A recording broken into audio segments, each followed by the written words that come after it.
Well, that seems to be working.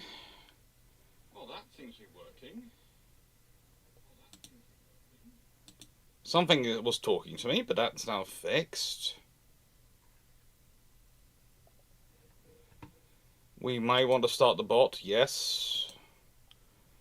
I'll get the bot going. It's always nice to have the bot going. It's more of a case of does Streamer Deck connect to it, because that's the one I've been having trouble recently with. You know, life happens.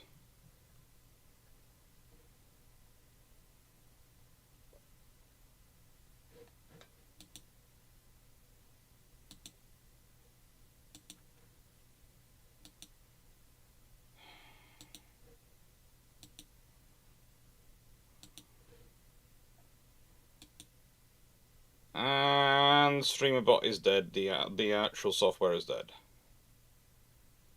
It's dead. It's just dying and not working. It's not responding. Ah, very good.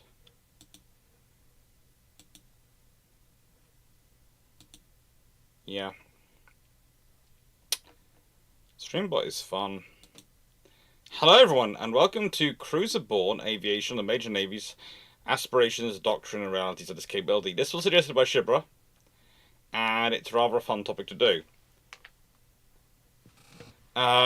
It is always a rather fun topic to do, and I have to say, the video for it, you might notice, has already been recorded and has already been scheduled, as in the Long Patrol. So this is the live. And for the live, I'm going to treat myself to begin with to a single can of 1901 Iron Brew before shifting back to the regular Iron Brew, because I think I deserve it. After the day I've had, I deserve it. After the day I've had, I deserve it.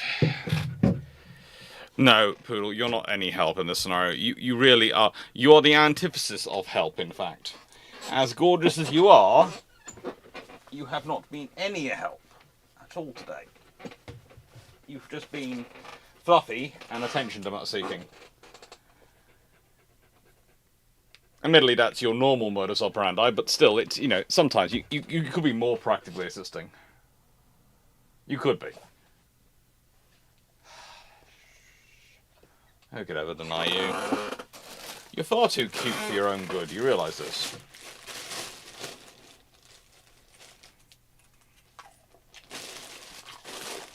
We're being a bit soft on him at the moment. I do warn you all. You'll see this in the next few days. The ear infection is still there. It wasn't. We didn't think. We thought it was given. He'd given all the clear, and everything was looking good. And then, well, the test results came back, and apparently it's still there. I know. You're cute. Anyway, 1901 Iron Brew. Thanks, Paul. So, hello everyone. How are we all doing today? How is everyone doing? Now, one of the things I will say that I've noticed now that we have... Apparently there is a chat competition going in YouTube. I have no idea why. I have no idea what this has come through, but apparently this is supposed to boost interaction with streams, but also eventually is going to allow the results. It is going to allow us to do things like we do with Twitch. That's the theory. Okay? So between Twitch and YouTube, they've got this little thing coming off who gives the better experience for people involved in the chat. At the moment, I know which one I think is probably better, more interactive. But I do realise this is all going on. So, it should be fun. It should be fun. What else can I say? Well, hello, welcome to this Patreon premiere. It is, well, Patreon, not premiere, Patreon Live. Good. But yeah, it's a lot of fun. And tonight's topic should be a lot of fun. I have broadened it a little bit. I will admit, I have played around with it just a tad, as I am wont to do. It's well known that I tend to play around with these things, and I have played around with these things.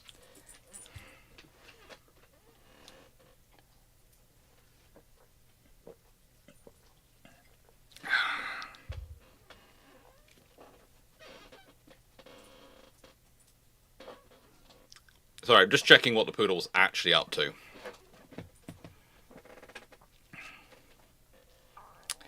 Now, yeah, we do hope he recovers without surgery.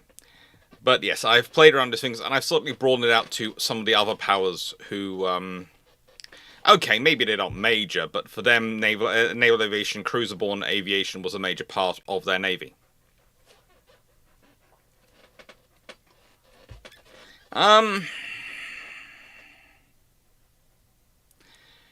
I would say, before we start, because we're going to talk about the whole stuff on YouTube, etc., I wouldn't ever switch it off. And my reason is this.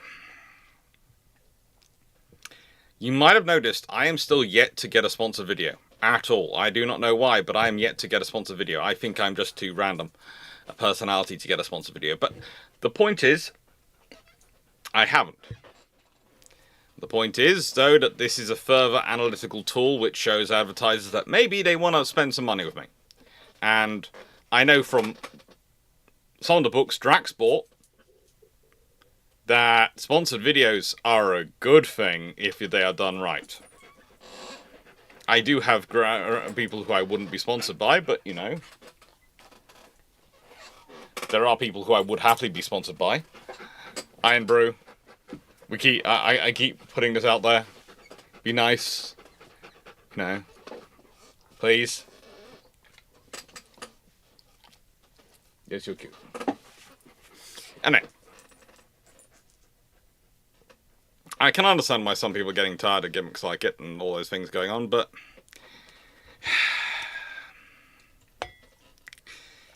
it's the reality you have at the moment. Everyone's trying to make everything more interactive. And that's a good thing. And a bad thing. But overall, as far as you're concerned, anything which might get you biscuits is a good thing, aren't you? That's your entire life philosophy summed up in in 2 words: biscuits.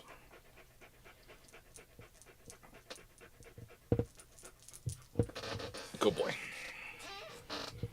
Social biscuits.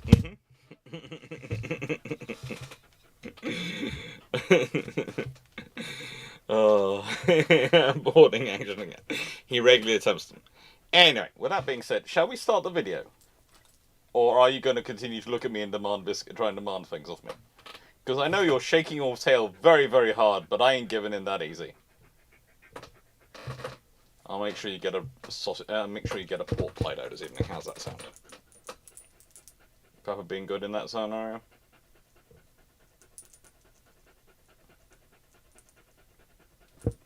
You're a good boy. So, with that being said, we're starting. Let's start off with the Swedish Navy. This is HMS Gotland. Now, usually we talk about it, the Swedish HSWM. S because, well, I'm an English-speaking historian, raised in Britain, so for some reason, in my scenario, every time I talk about other navies, which are also called Her Majesty's or His Majesty's ships, I tend to add in their letters. But technically, she'd be HMS Scotland, because, of course, as far as the Swedish are concerned, it's their ship. Interestingly enough, the Royal Navy ships tend to get interestingly translated abroad sometimes. Now, shh, Paul. Okay, shh. Now, the thing about the Swedes, for them, they're operating in the Baltic. As I've talked about before when talking about the 40mm Bofors and various other things, they have very specific requirements. One of them is they are always preparing. The Swedes take preparation for war to a degree which, frankly, most other nations wouldn't. They really do. They take it seriously. For them, it's a national survival issue. And in this period, it's especially quite visibly a national survival issue. Because the old enemy, Russia, at this point, is now the Soviet Union. Now the Soviet Union. It's weird. It's communist. It's causing all sorts of trouble. It's got dictators who have all sorts of plans and all sorts of weird things going on.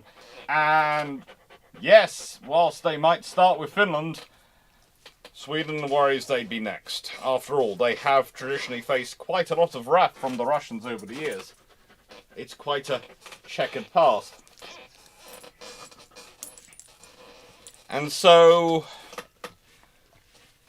the Swedes start preparing. And the Swedes' plan is very simple. They want to make themselves a very, very solid porcupine. A very solid porcupine.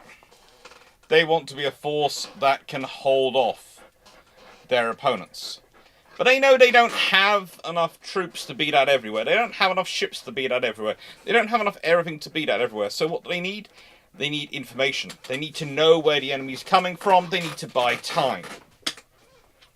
All these things they need are time. Time and information.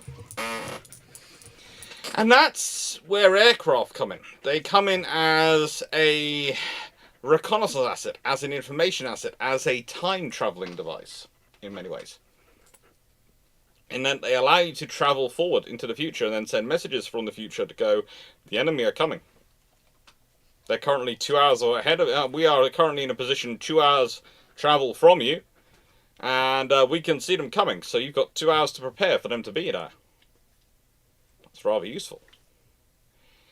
But the other problem for the Swedes is, realistically, how much infrastructure do they have to support the operation of aircraft in different places throughout Sweden?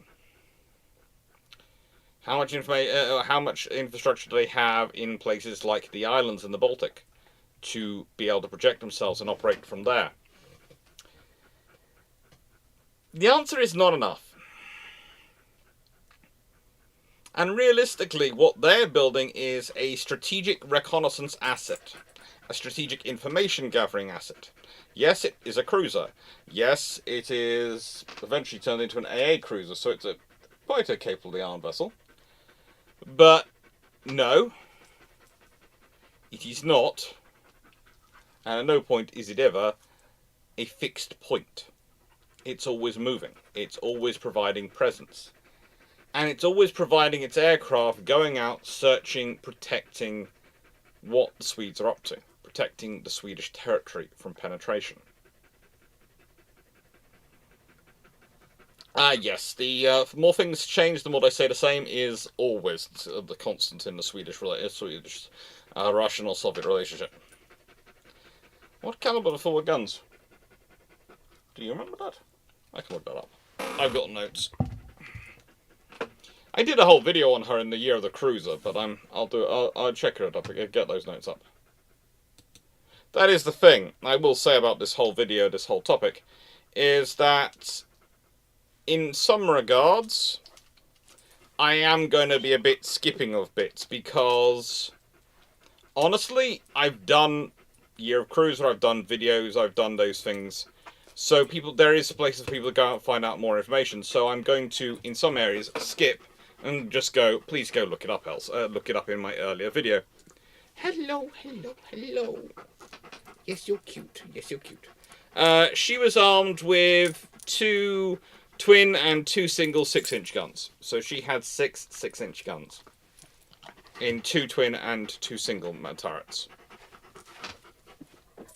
She also had 1 twin and 2 single 3-inch guns, and 4 single 25mm AA guns, and some triple torpedoes. She also has the ability to launch mines. She can carry between 80 and 100. She is an all-round strategic asset. She can be a mine layer, she can provide you 6-inch gunfire, she can provide you fairly hefty AA defense, she can provide you everything you basically need on those fronts. She's useful.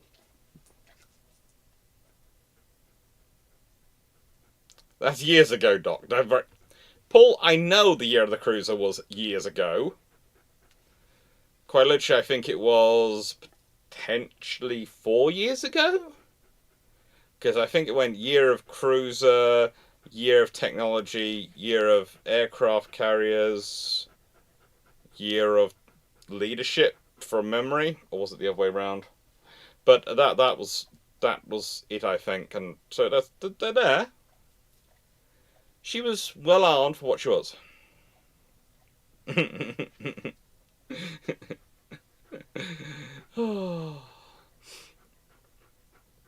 And so this is a strategic asset. And in many ways, also her reconnaissance assets make her a more useful strategic asset because she's a mine layer, which can be laying mines and can have aircraft out hunting and checking if she's going to be disturbed while laying the mines, giving her a nice, lookout scenario going on. She's useful.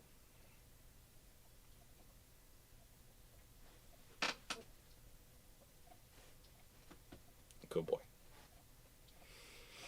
3 years ago.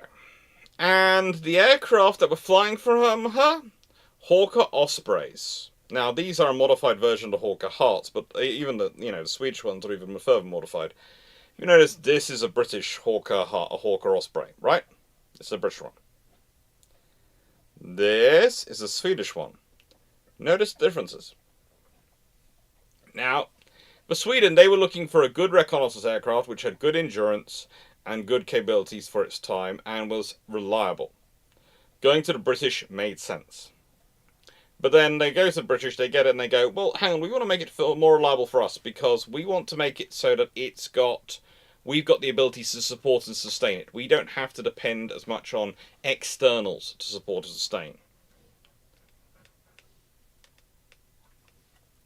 So, if that's the case, if they don't have to depend on externals, they are going to pick that. So they go for a slightly different engine. They go for slightly different things to make it work.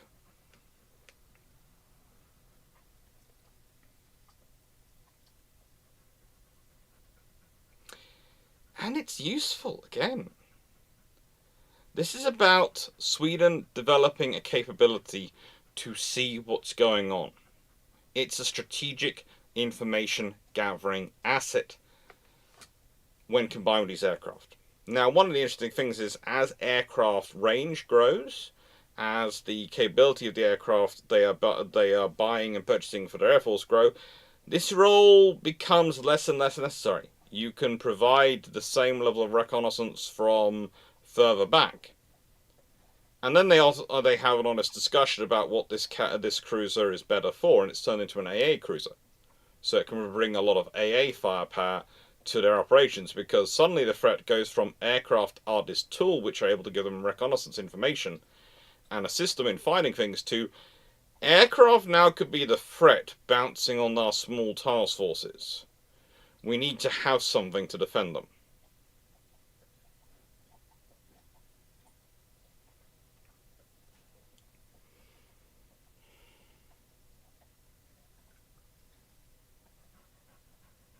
And it works. But realistically, their system, their Cruiser-borne aviation, was always more about a strategic asset than a tactical operational asset. And they are pretty much going to be the only ones we are talking about today who are like that. To an extent, the Japanese are going to be somewhere along that line, but pretty much it's only the Swedes who view it as a strategic asset in any way, shape or form. Which then means we can move on to the Germans. Now, the Kriegsmarine, the Reichsmarine, and the Kaiserliche Marine were all very similar when it came to their cruiser aircraft.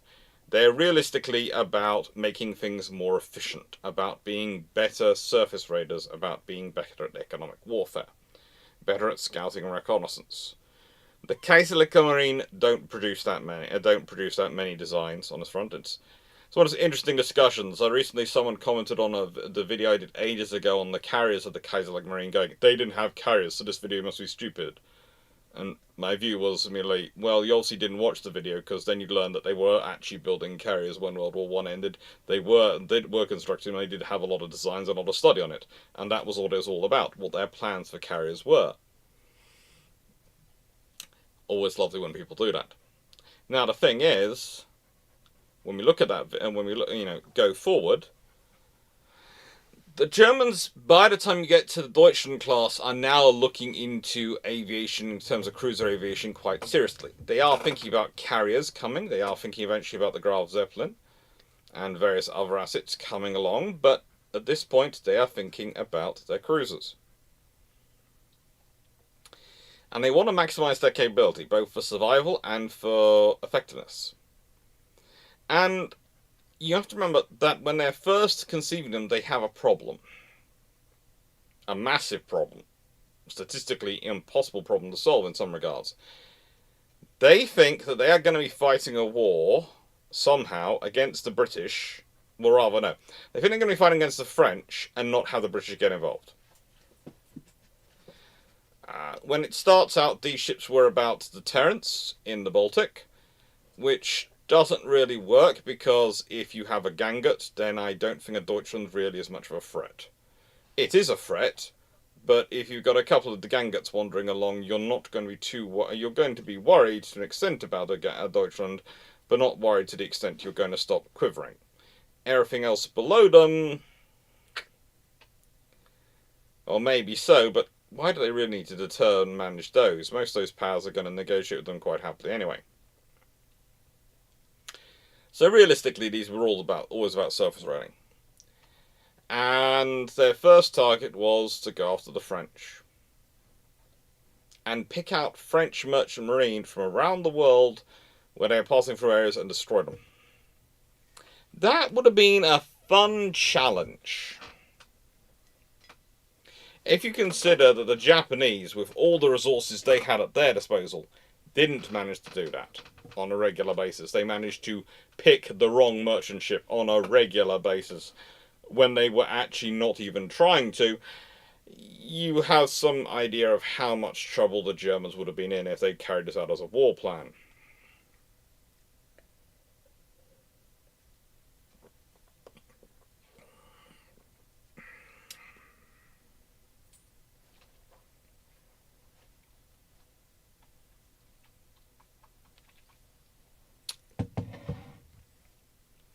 But still,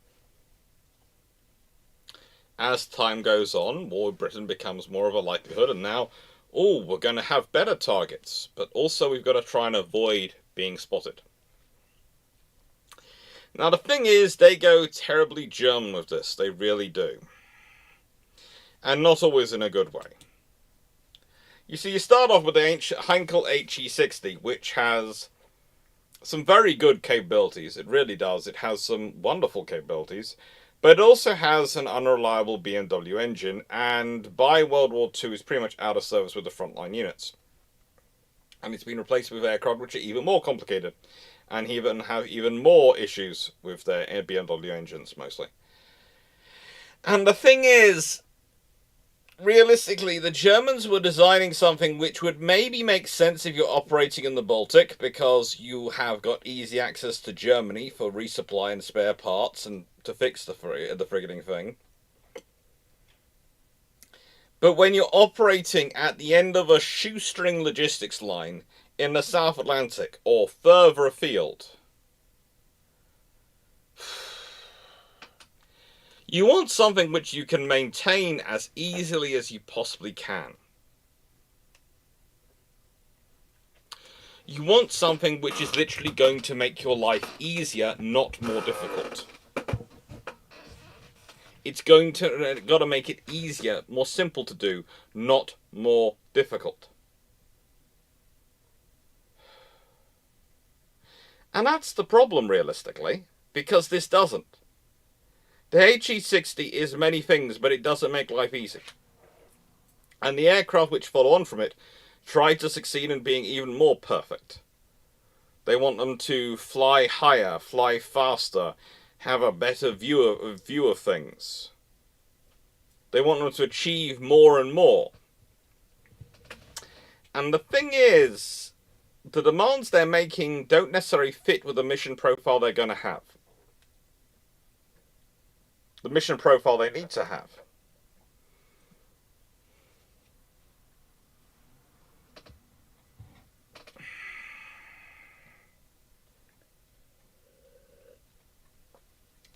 Already in the chat I see people have responded with over-engineering. Over-engineering. Yes, that is a constant. That is a constant in this scenario of what the Germans and a few other powers managed to do. Over-engineering is a constant.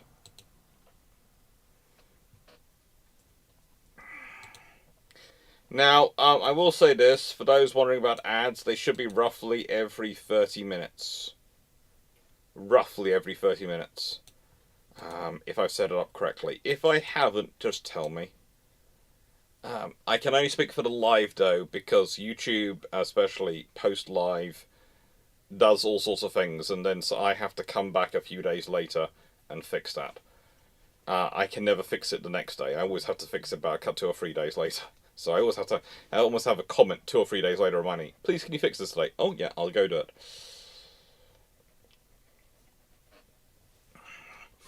But the Hankel HE60, it starts off with a good idea. You know, like a lot of things with the Germans. And in some regards, if they'd taken this design, worked on it and simplified it down, pared it down, gone with a less maintenance-intensive engine than the BMW. And here's the thing. Please tell me, chat. Does anyone in here, when they hear a BMW engine, think less intense? Think that'll be less intensive? It'll be a low intensive engine to maintain. And by the way, when they are looking for a better engine, they look at Daimler-Benz. Again, does anyone hear the phrase BMW or Daimler-Benz and think that is going to be a easy engine to maintain? That it's going to be maintenance light? I think it's going to be an excellent engine. Don't get me wrong, it'll be an excellent engine. It was a bit underpowered in all of them because they were slightly heavier than they were supposed to be because they were built for sea landings. These things happen. But the thing is, it's going to also be a maintenance heavy engine. But I'd really like to see if any in the chat believe it could be. going in the wrong direction. That move is most no.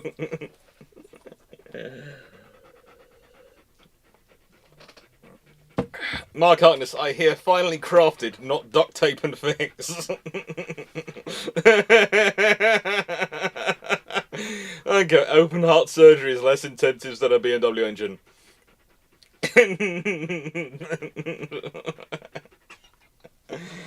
I know. Oh. It's one of those things where you sit there and look at it and go, really? That was your idea? Douglas Yotti, don't go looking up what some of the engines they put in their next successive cruiser aircraft were.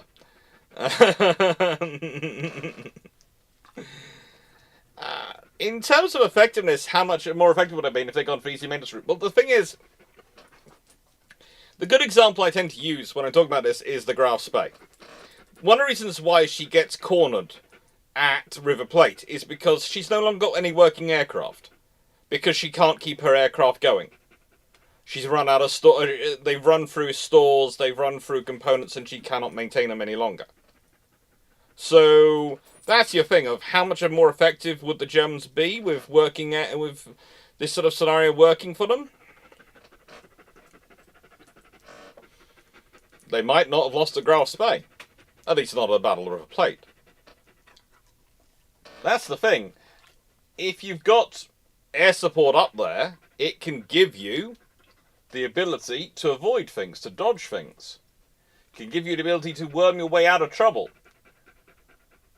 To spot trouble before it becomes too close to you. Without it, it's just not going to happen. So with that being said, boarding by the poodle.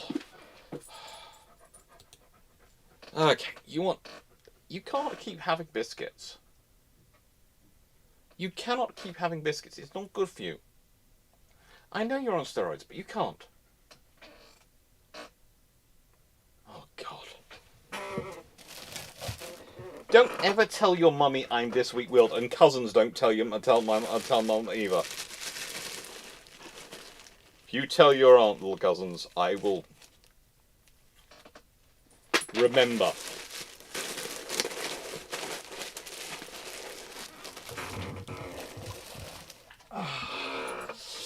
So then we get to the French.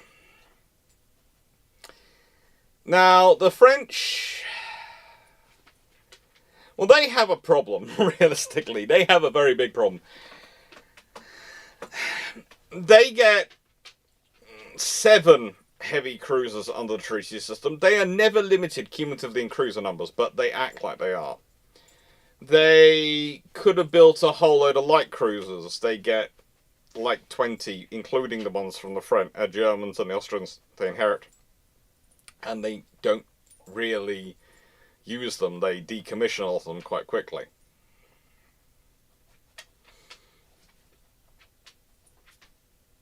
Now, the thing is,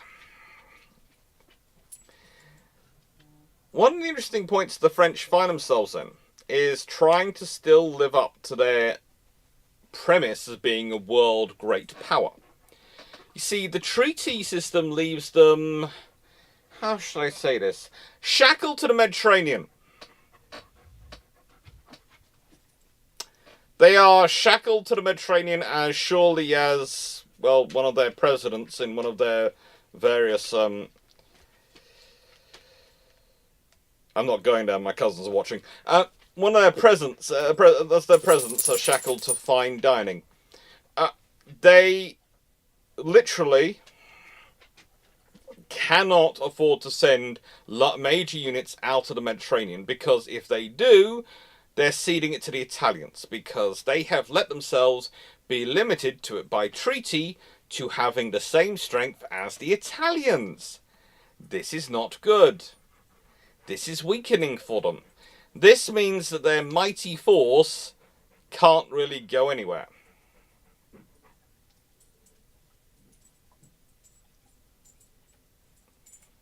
And as Chandler put it, British-sized commitments on an Italian-sized fleet. Pretty much. They are the second largest world empire. They are a powerful nation in their own right. They are traumatized by World War I, both in terms of people they've actually have died, the people who are walking around with visible and invisible wounds.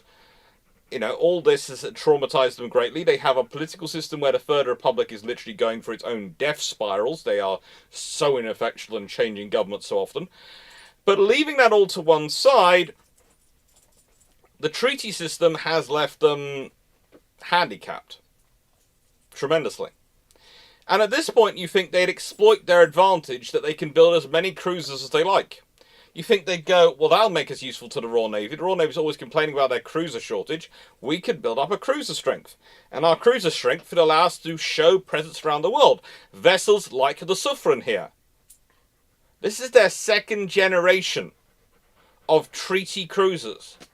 And yes, it's a little lightly armoured. Yes, frankly, it's a little interesting to navigate. Yes, it has issues in terms of survivability.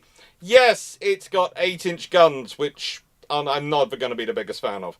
Yes, it's got issues that are a mile long, but it still looks gorgeous. It still looks good. Yes, it looks like it's a World War I ship, but it still looks good, even for its period. It looks good.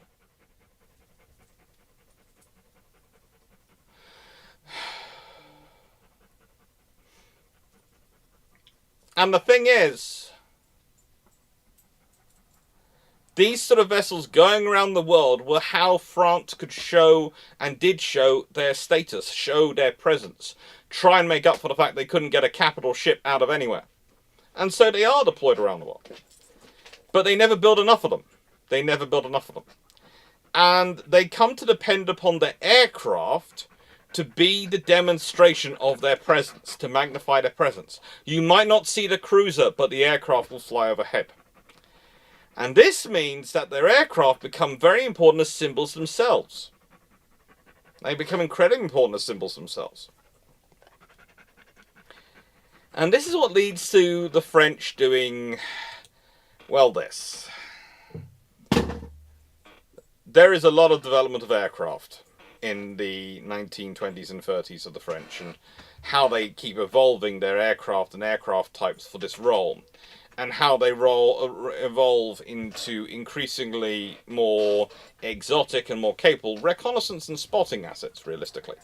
The French are still preparing to fight what would be considered an incredibly short-range battle in comparison to most of the other opponents. But, you know, they've got a longer range fight in mind than they did have prior to World War One. And these aircraft, whether they be the FBA-17, the CAMS-37, the Godot-Lismer GL812HY, yes, that is that, or simply the Loire 130. I think the Loire 130 is my favourite just because I can actually pronounce it without worrying too much. Now, the thing is, these aircraft are useful for France in showing their presence, in giving themselves a style.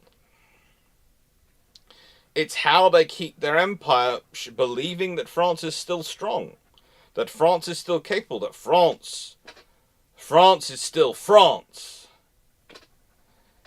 And in many ways, even more than the Dutch, and they are perennially searching for a way to deter conflict by conflict management and force structure, the French are doing this, with the intention of deterring conflict, with the intention of deterring threats, with the intention of giving themselves some advantage, some chance to actually deter wars before they happen. And these aircraft are part of it. These aircraft are a presence factor for them. Did you not lick my chair? They are. I would say they are supposed to perform a reconnaissance role. Theoretically, they are, they're about protection again in terms of protecting merchant vessels against surface raiders and these things, and fleet scouting. But again, in the Mediterranean, you normally are going to have land-based aircraft to do a lot of your scouting and reconnaissance for you. Plus, they have a carrier, the Bern. It's not great, but they have a carrier. The Italians don't. And so they can rely on that for reconnaissance for fleet operations, and that's kind of similar to the British. But in terms of their cruiser operations, well, yeah, these are out there as reconnaissance platforms, spotting platforms. But most importantly, they're out there as presence platforms. And that's actually one of the reasons why the French do these very small runs, but more frequently. They change over more frequently almost than anyone else. They're talking about changing over more often and more frequently than anyone else. And when they're doing it, what they're looking for in many ways is striking aircraft. Aircraft that are striking and look good. Stop it. Calm down. Stop trying to blackmail the chat for biscuits. You've been asleep all day, and now you're trying to blackmail the chat for biscuits. It's not good. It's not a good look. Some of them are, but in terms of their bombers, they are upside-down greenhouses. But these aircraft aren't. These aircraft are quite cute looking.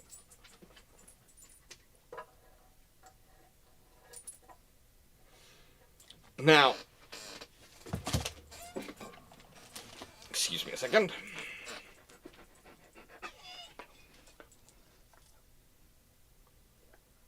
Oh. Yeah.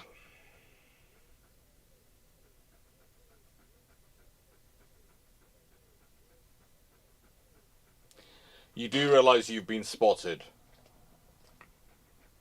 They have seen you are being naughty, and you could be getting in trouble. Behave. Right. And then we get to the Italians. Now, the Italians are having the most fun of anyone. They have the French cornered to the point at which they have, if they don't put all their forces in the Mediterranean to face them, then they have the advantage against them. And they also have the advantage that Italy is nice and centrally located in the Mediterranean, so theoretically they should have a lot of reconnaissance support. They should theoretically have a lot of reconnaissance support. The reality is they're constantly in a war with the Regia Marina.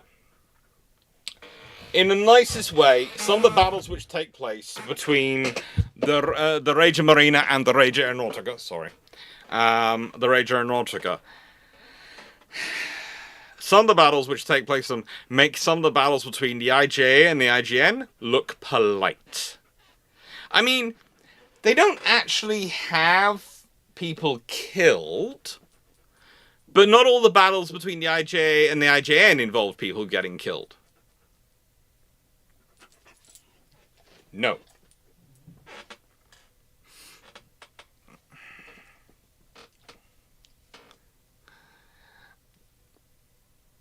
It's one of those things of, do they trust the Regia Aeronautica to support them? The answer is, realistically, they don't. They don't. They theoretically should have a massive advantage in terms of land-based aircraft and the ability those aircraft will give them for presence and for patrol and for reconnaissance and information. So they should be able to save weight in their designs and not have to worry about aircraft, shouldn't they? They should be able to save that weight and use it for protection or, you know, something else, shouldn't they? You know, they shouldn't have to carry those people. They shouldn't have to do anything they have to do. But the trouble is they do, don't they? They do. You and I have had this discussion for a long time. The Italians do because, in the end, they have to pretty much start a policy of kidnapping aircraft. Yeah, quite simple. They're kidnapping aircraft. They are kidnapping aircraft from the Regia Aeronautica. And they know they will get literally the flight out of them, because those aircraft will normally go back and land in Italy. Now, the reason they didn't trust the Regia Marina didn't trust the Regia Aeronautica, is because the Regia Aeronautica drank from the same pool of Giulio Douhet and Trenchard and Mitchell as the Royal Air Force and the US Army Air Corps. I.e., that... Have we managed to give ourselves hiccups? I.e. that the Air Force was going to replace everything and that the Navy should be got rid of. Are you being pest?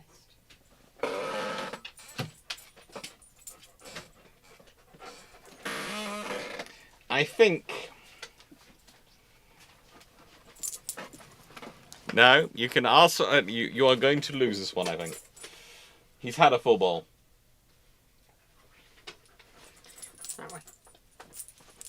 I know. Love you, and I'll see you later. Go on. Go behave.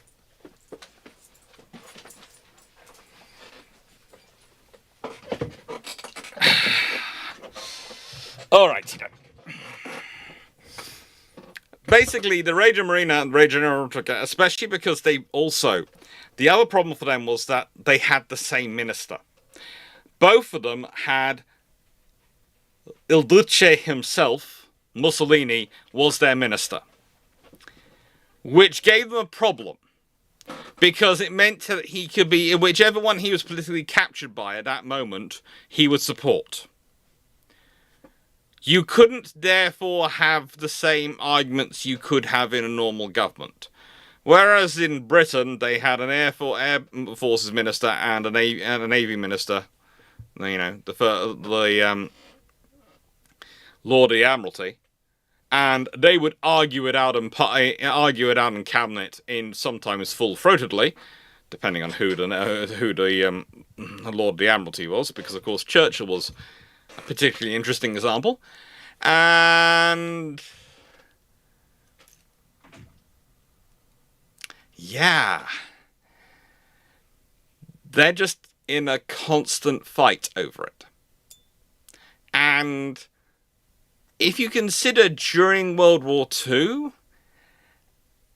the usual scenario is that the methodology the Regia Aeronautica insisted on running, and to an extent certain parts of the Regia Marina ended up running because they were in reverse, would be that any information that needed to be passed to the other service would go first up their chain of command, then be transferred between the ministries, and then go down the chain of command. In other words, an aircraft patrolling off, let's say, Sicily, would spot something, would send all its message back to its base. Its base would then send that message back to the regional headquarters in Sicily, which would then send them back to the headquarters in Rome, which would then send them to the Navy headquarters in Rome, which would then send it down to the regional base in terms of whoever the nearest command was, which would then send it to the local command, which would then send it to the nearest unit to investigate. And vice versa.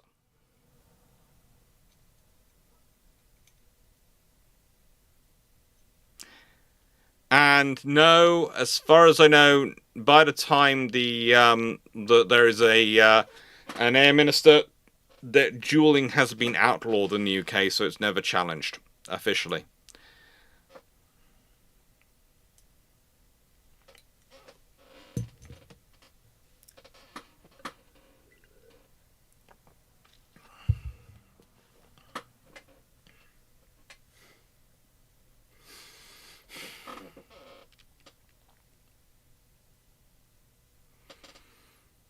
Paul Amos, yes, but to be fair to the Royal Air Force, the Royal Air Force wasn't the problem. There was a problem in the Air Ministry, there wasn't a problem with the Royal Air Force. Usually local commands and local Navy commands manage to get on and sort out the information quite well. It's basically, the closer the information gets to the Air Ministry, the more there tends to be an issue with it. And in the UK, that's just... I don't like to say the Air Ministry is unique. I'd say the Air Ministry gets uniquely captured out of the British Armed Forces by a single faction within their service. And that faction tries to ignore everything which doesn't accord with their particular beliefs. So it's not even the Air Ministry isn't even Royal Air Force first. They are Bomber Command first, and the cult of the bomber first, over everything. And this means they ignore their own fighter command, let alone the coastal command, let alone the support command, which was supposed to be supporting the army. You know, all of these things, that's a whole other kettle of fish. That's not service rivalry, that's factionism within a service run amok. And, by the way, the Royal Navy has had this trouble over the years. For quite a few years, the Royal Navy was basically captured by the submarine service, who are very smart, very capable people. But when you keep having your leadership coming from the same faction within your Navy over and over and over again, it becomes very much a single-focused Navy with oh, I know what will solve that problem, our submarines, I know what and you start seeing the funding, and it gets a very unbalanced force. And to be fair, the Royal Navy, in terms of funding and categorization, just almost had to go back the other way, because they had so much funding gone on the subs, none of the funding gone everywhere else, and they tried to shift the funding back to other things, and it's just funding cut, and that's why we've ended up in the situation we have in the modern Royal Navy. That's modern stuff, but that's the issue you have. And the thing is, it's this. What I always try and be careful with when I'm talking about these various countries is there is a broad term of what we can talk about in terms of Regia Marina versus Regia Aeronautica, but there are factional reasons in it. The big reason for the problem between the Regia Marina and Regia Aeronautica is literally the Il Duce thing. It's that they have a minister who sways. Il Duce, Mussolini, is one of the most...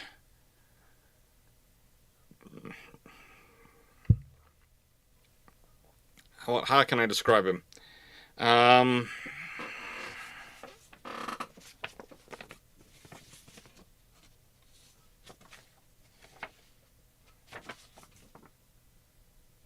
Sorry, the only piece of paper I have on my table is a Jehovah's Witness leaflet, but sorry, it's just going to have to do.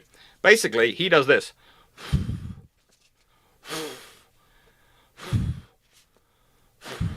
Whichever way the wind's blowing, he goes with it. That's it. Whoever's the strongest person in the room making the strongest case, he'll go with them.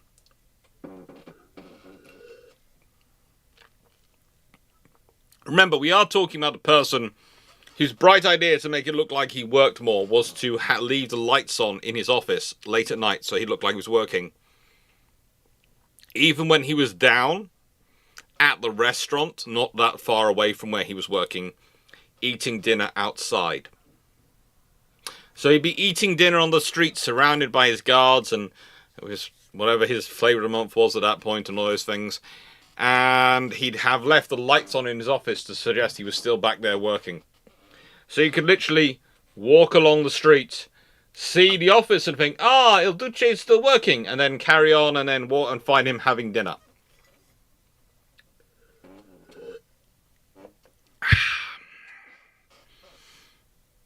El Duce is fun, okay? And there are issues with him.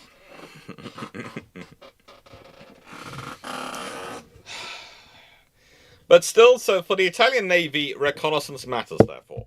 In their case, putting the aviation on their cruisers and their capital ships in terms of reconnaissance allows them to, how do I put this politely, allows them some control over their reconnaissance assets and some control of their information. And Paul, they just put the leaflet through my door. I didn't discuss.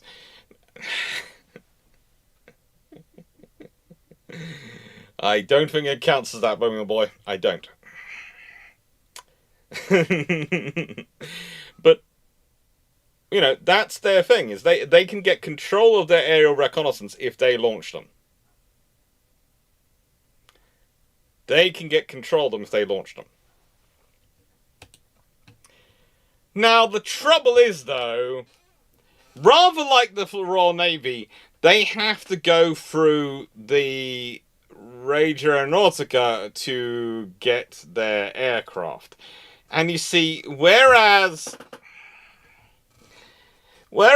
in the Air Ministry, they just didn't prioritize naval aircraft, they still did, and they still managed to deliver on. Well, the Royal Navy asked for reliability, and they used that as a coverall to get away with a lot of things in terms of what they're picking for them, etc. The Regia Aeronautica,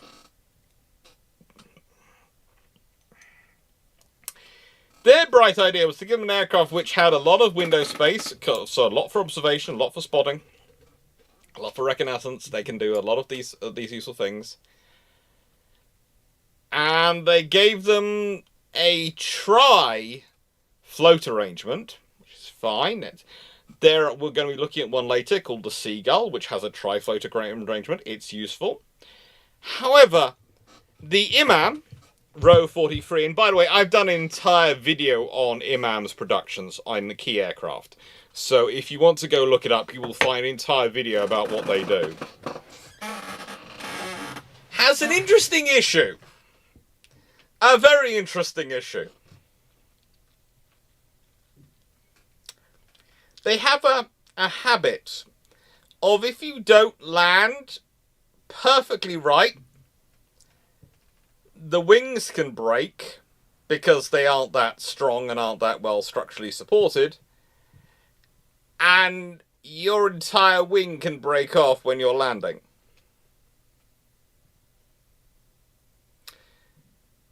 Now, just think about this. The Mediterranean is usually fairly calm, yes. But is it without waves?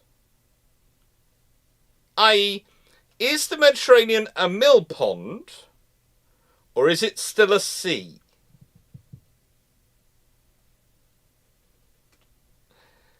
Let's see what people put in the chat. I'll be very intrigued to see what people put in the chat.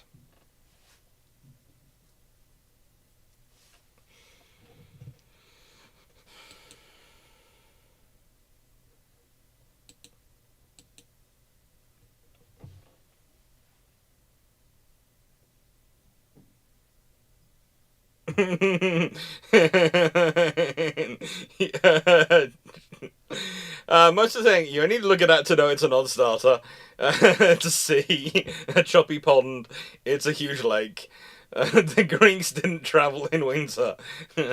Seeing a nasty one when a storm does brew up. Yeah.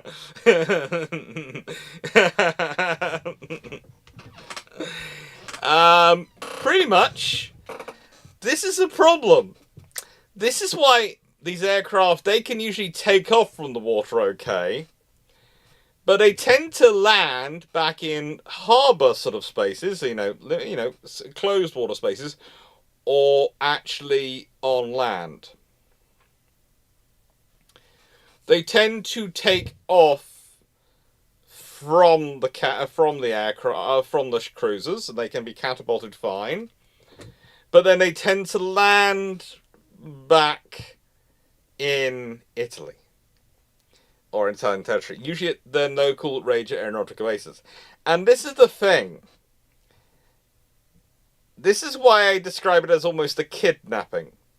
Because basically the Regia Marina gets to take them to sea, and they can use them, but then they land back, and they don't usually get the aircraft straight back, so they have to go and grab some. They have to keep... It's almost a provocative thing of where the Regia Marina keep having to almost kidnap aircraft from the Regia Aeronautica, because whilst they do return, I'm not saying the Regia Aeronautica keep them permanently. It just sometimes takes a while for them to get the aircraft back.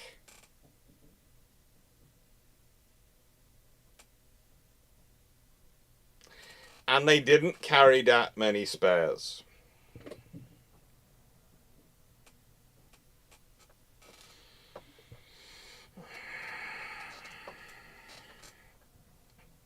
So yeah, Regia Marina, they basically are getting the whole cruiser aviation thing going because we need reconnaissance, and we can't rely on them for that. And then the Regia Aeronautica go, we're going to design you an aircraft which you can't get back after operations.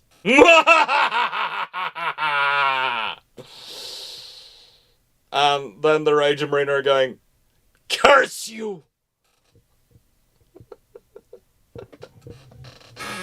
In the nicest way.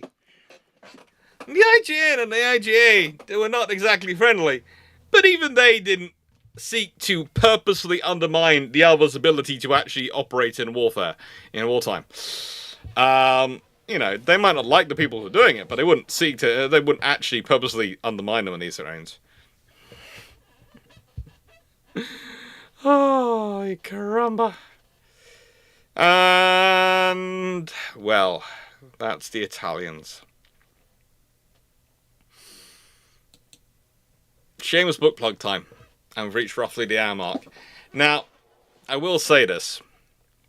The whole video was basically, I decided today, was going to be roughly 2 hours presentation, hour questions. Because, again, it's a summation video. There's a lot of little videos which have different sections about this.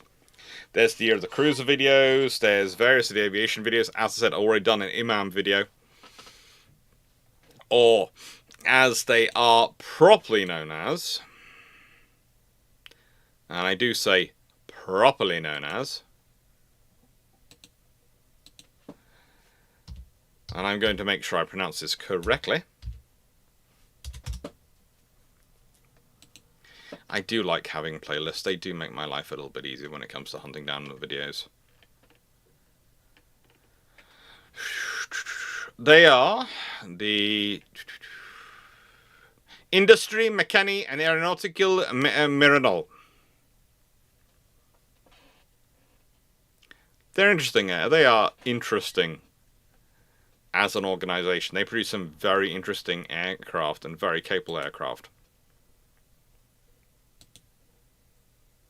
They really do. As always, shameless book plug, but I gotta say thank you to you. Thank you for liking, sharing, subscribing, supporting the channel. And in answer to your question, again, Paul, no, I didn't chat the Jehovah's. I'm sad, I miss them. Usually the Jehovah's are pretty good fun to have a discussion about the Bible with. And there aren't many people that they turn up to who can literally go, well, which Bible do you want me to get out of my, which Bible do you want me to get out of my, bookshelf? And that usually causes them to have a bit of fun. But we'll leave that to one side. I enjoyed this.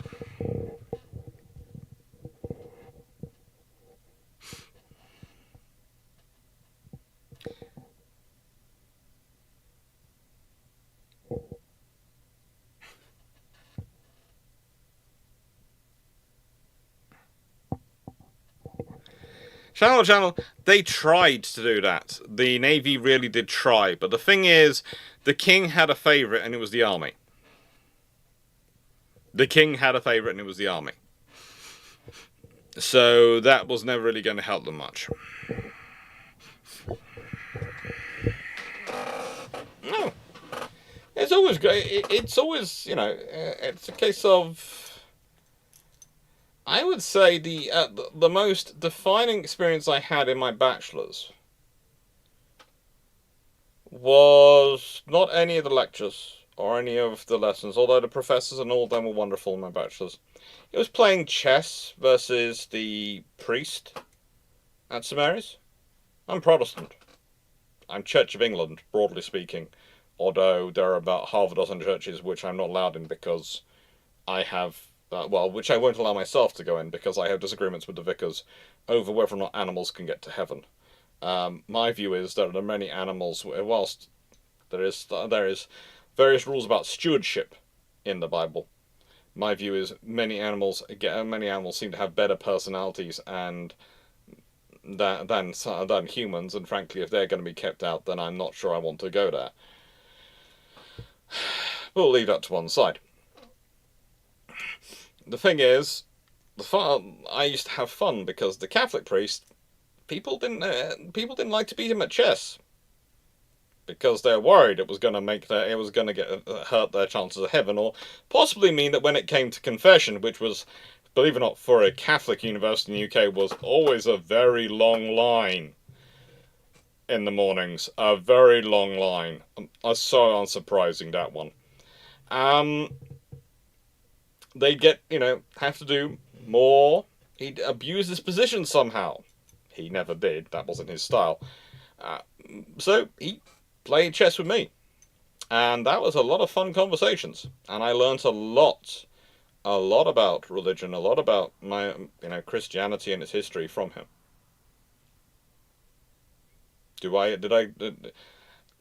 At no point did I consider conversion to Catholicism because it's got far too many rules. Far too many rules and regulations for me. I would never... I have enough trouble fitting in the Church of England, and that's as broad a church as you can get. Fitting into Catholicism, that would be... Oh, yeah, I get in trouble so quickly. Oh...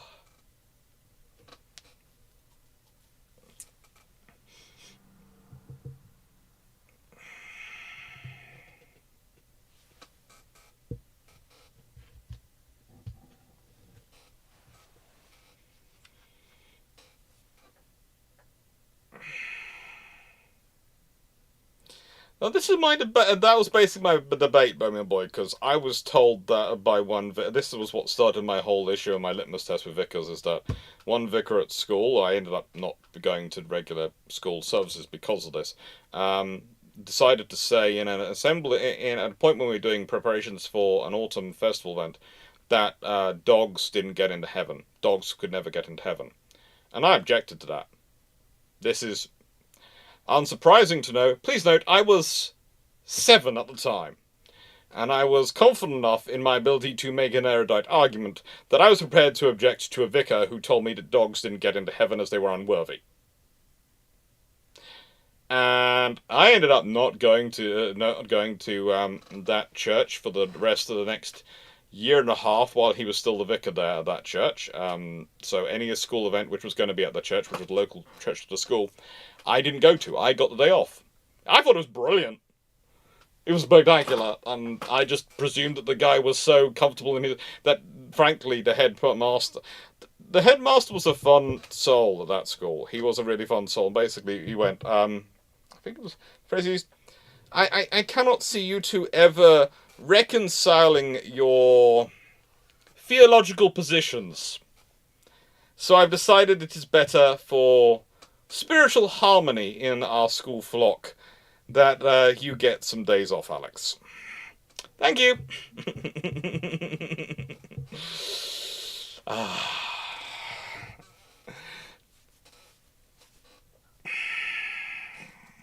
Yeah, I'm sorry. I was in there going, nope, there have been many dogs I've known who've had better personalities than humans. If you're telling me the humans can get into heaven but the dogs can't, then there is something going on wrong here.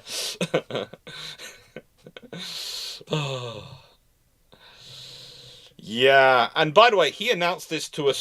This was when I was in primary school. This was a full school, primary school. He literally made many of my friends cry. He made me argue. He made my friends cry. Let's put it this way. He wasn't just losing, he lost so badly, as said, I wasn't allowed back in that church while he was still the vicar. The next vicar, he didn't mind having me at all. So, this is the thing. I enjoy it. The Bible's a fun book to read, you know. I've always been a readaholic, and it was the only book we were allowed to read in religious studies for a few years at the school, and so I read it. It's like I've read the whole way through pretty much every religious text I can get my hands on to try and understand people better. I did argue harder.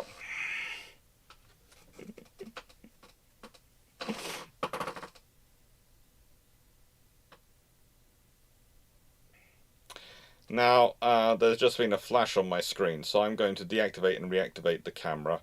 Do apologise, it's going to disappear for a second. Yeah, it's okay. I am trying to figure out... I've actually managed to reduce that flashing by turning off the anti-flash on the camera. Because I do think it is to do with that bulb over there. But... yeah, we'll sort it out at some point.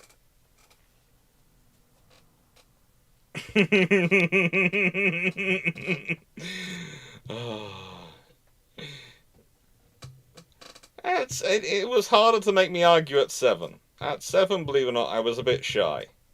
And I was trying to figure out why I was having trouble with my writing. It took 4 years to work out I was dyslexic. So... making me argue at 7 was a lot harder than making me argue now. Making me argue now, I'm a 38-year-old cantankerous old man. I will argue. I don't care.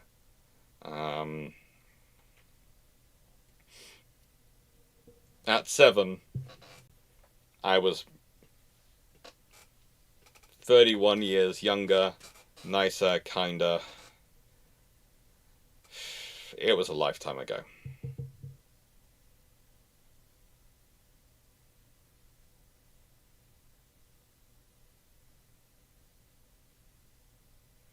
Oh, the video's been fine. Now, for the Japanese, reconnaissance a kind of different thing. And I have to get up to explain this one a bit. So, excuse me a second. A, my room's probably a little bit mucky. But B, it's not a mess, it's just, you can tell that's my workbench with all my tools bunched on it because I haven't got my tool shelf sorted up yet. But leaving that to one side. So, for dealing with the Japanese, and we are going to do this. For dealing with the Japanese, you have in terms of their cruisers, you have to remember a couple of different things. Their main problem, and what they're dealing with, is they need to do attrition. They are a nation which has accepted themselves to be in a position whereby pretty much everyone below them in the treaty status, they can annihilate. They don't need to worry about them. They don't need to care about them. The French, the Italians, if they found themselves in a war versus the Italians, it would be over by breakfast. It would literally be that quick. There is that much disparity in their naval force and capabilities. It would not even be a fight. It would be a snack. Okay? So, they have that on one side. But on the other side, they have the British Empire and the US. The British Empire and the US. Two powers who, for functionally, and as far as the Japanese can be concerned, have infinite logistics and infrastructure to depend upon, to build up and rearm. There is no scenario where they can win a long war versus these two powers. They can have a startling 6 months. They can have an absolutely startling success at the beginning, but they cannot win a long war versus these powers. They can't. And if they can't, that's the problem. So they need to come with a way which they could win. And this is the problem for the Japanese, because in many ways they get so attached to a methodology that they feel they could win a war that it takes over all of their other doctrine.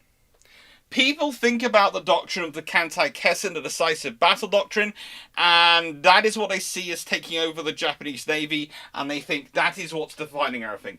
It isn't. As I've talked about in many videos on this channel about Japanese doctrine before, there are many other options.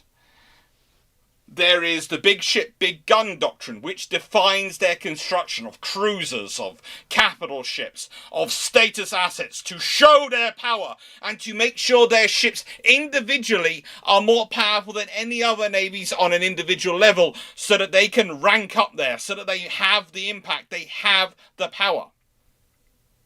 They have the status.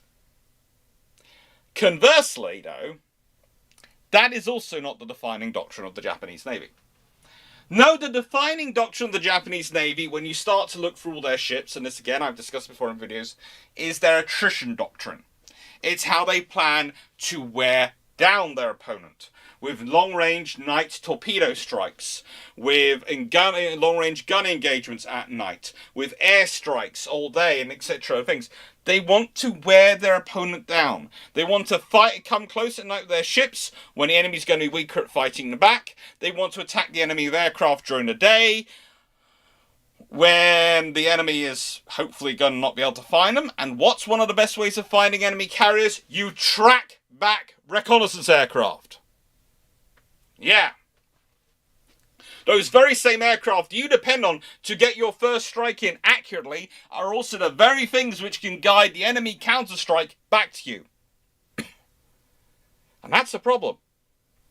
That's the problem. Now, with attrition warfare, the Japanese already plan on having these small task groups under Kaigen Chochus, that's vice admirals, basically. These tightly controlled, cooperating, but small groups, so if any individual one is taken out, they don't lose a large part of their force, so they can keep on fighting, they can keep on attriting, they can keep on wearing the enemy down. But they want to protect their carriers. And they can't afford their carrier's position to be given away. So they come up with these cruisers, the Tone class. It's a supreme example. And they are all about their reconnaissance aircraft. They're all about the reconnaissance aircraft. They're all about finding the enemy first. And preferably, those cruisers will be operated from a different position than the carriers. So if you're following the reconnaissance aircraft back to where they launched from, you're not going to be following them to a carrier. You're going to follow them to a cruiser. Which, if the Japanese lose, is annoying, but not as problematic as if they lose a carrier. It's annoying, it's not something they want to lose, but it's not as problematic as if they lose a carrier.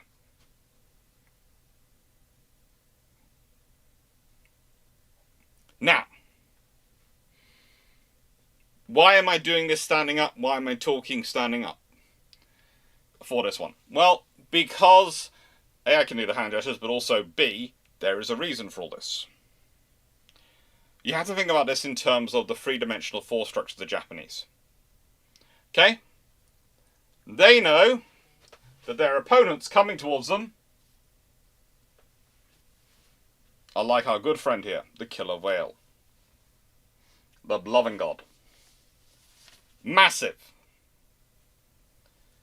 Now, their plan is always, with attrition warfare, is to chop bits off. And for them to keep coming. The idea is to chop them down to the point at which they can fight that decisive battle and then pop. And once the enemy fleet is dead, hopefully they can negotiate a peace, which is broadly speaking favourable to them, before the enemy builds another whale. Because that is the other problem. Another one will be coming. They know that. They know what they're fighting. They know what they're like. They've worked with them. They understand them. Now, the problem with all this is, pretty much fundamentally, that... Hello?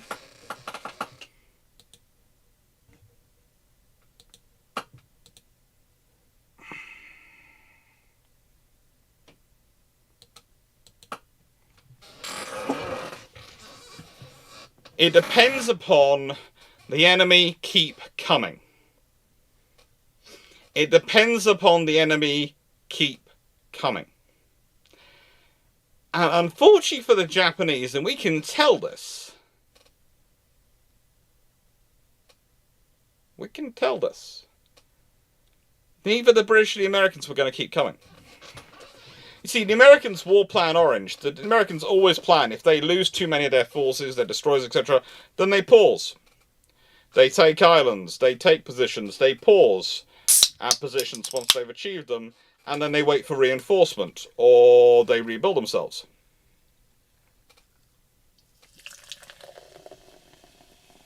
With the Royal Navy is even worse.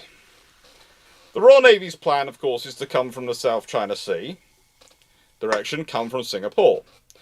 First, they're going to need to retake Hong Kong or relieve Hong Kong. Either way, they're probably going to have to do Hong Kong. That's their first plan. They're not going any further. They're going to Hong Kong. Then, from there, they got to probably Wei Hai Wei or Tsingtao, Monde Qingdo.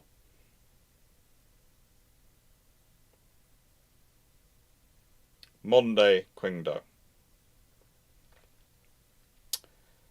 And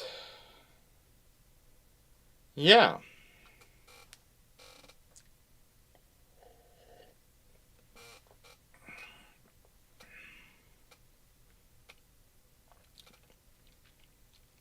So the British have actually planned to go up. They've planned how they're going to go up. The Americans have planned. Both of them have got breaks in their operations enough to allow them to pause and rearm.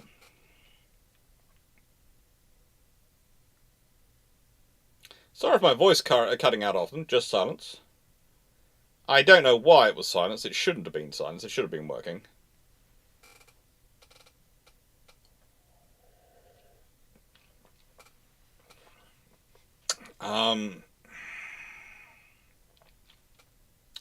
So for the Japanese, they bet everything on attrition strategy, which will wear the enemy down to the point at which they can do the Kantai-Kessen, to the point at which then they can do the diplomatic action. And both other major navies' strategies mean that there is no chance of them doing the Kantai, doing it.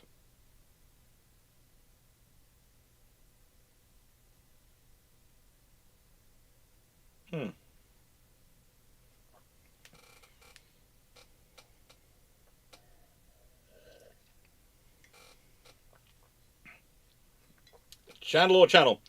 In a war against Japan, would the British ask the Portuguese government for basing rights in Macau to supplement Hong Kong? They probably presumed that Macau would get taken along with Hong Kong. They don't really need to worry too much about it. If they're in a nice way, the Portuguese will probably give it to them anyway.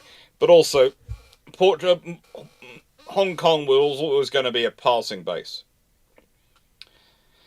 The actual plan, probably to conduct operations, is a really interesting scenario where the British could have ended up trying to move for a facility in South Korea.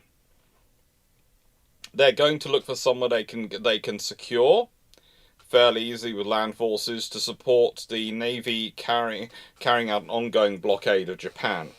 And again, the blockade of Japan, how are the British planning to carry it out? With submarines. Submarines and cruisers. With capital ships and carriers standing back where they need to be.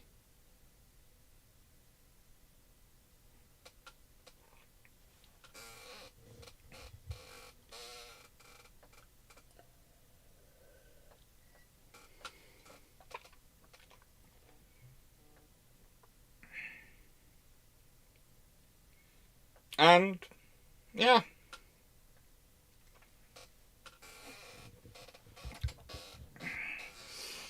It was an interesting war plan for both sides. But when you're focusing in on would Port Arthur do the trick for the Royal Navy? No, I don't think Port Arthur's not close enough for the British.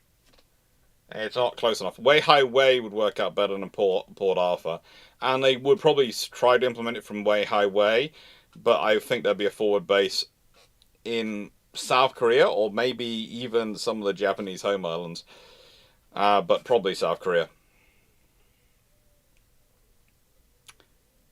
That was their plan, Team Locker, for them to get a lot of forward aviation and short support ships. There's plans for up to four of the unicorns to support the Royal Navy, and there's a real scenario where you could end up seeing up to 6 implacable-sized vessels built, as well as the 4 illustrious class, including Formidable and Ark Royal, and other carriers as well added on that probably. The light fleet carrier seems quite a common occurrence if most people, when you start thinking it through, for the British, because they do have the design in Unicorn. They're already ready to go. And as you can see, there is a bit of an evolution of need in terms of their aviation assets and their reconnaissance aircraft. One of the interesting things is some of these aircraft spend so long in service. They're available for so long operationally. The Japanese really do believe in having information because, again, if you're going to fight an attrition guerrilla warfare across the Pacific, or you are going to need a lot of information. In many ways, against the British coming from the South China Sea, etc., it's easier because the British are going to have to go up either inside or outside the island chain. They either have to go up the Pacific side or the South China Sea side. They don't have, that's their options.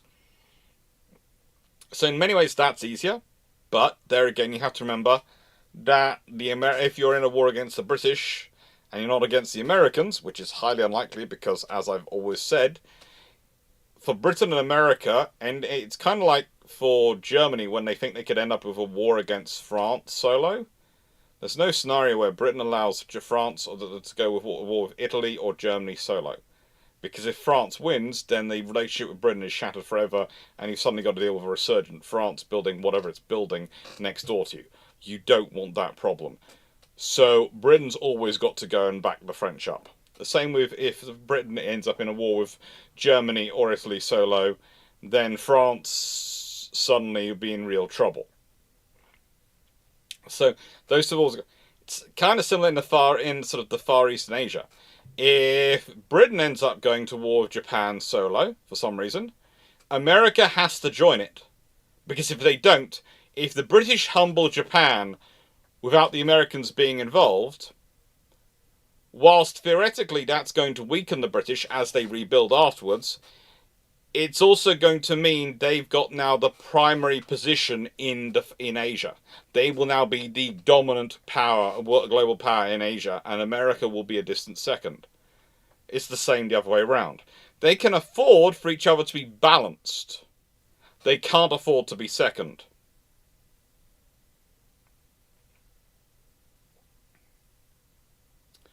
And yeah, it's an interesting scenario when you start to look into it. So for the Japanese, reconnaissance always matters. Christensen 69, is this about World War II?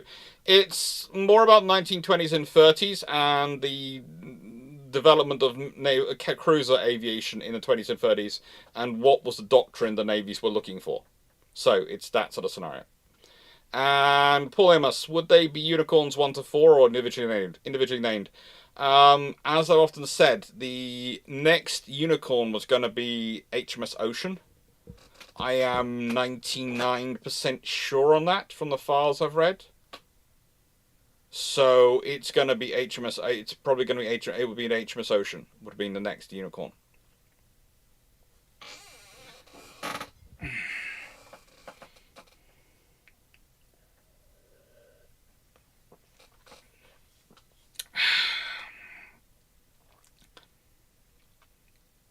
But broadly speaking, these are the aircraft the Japanese were talking about and still using. It's very interesting when you sort of look at these aircraft, you go, oh, the Nakajima E-8N, that's in service till 1942. The Kawasaki E-7K, that's in service till 43. The Aki E-13A is in service till 47. And the Mitsubishi F1M is in service till 45. From 41. They're all capable aircraft. But they're all very much reconnaissance assets for cruisers.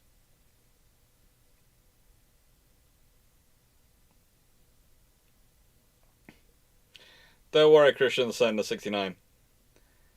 This is it's a naval history channel. So, if people enjoy it, I hopefully tell them a lot about naval history.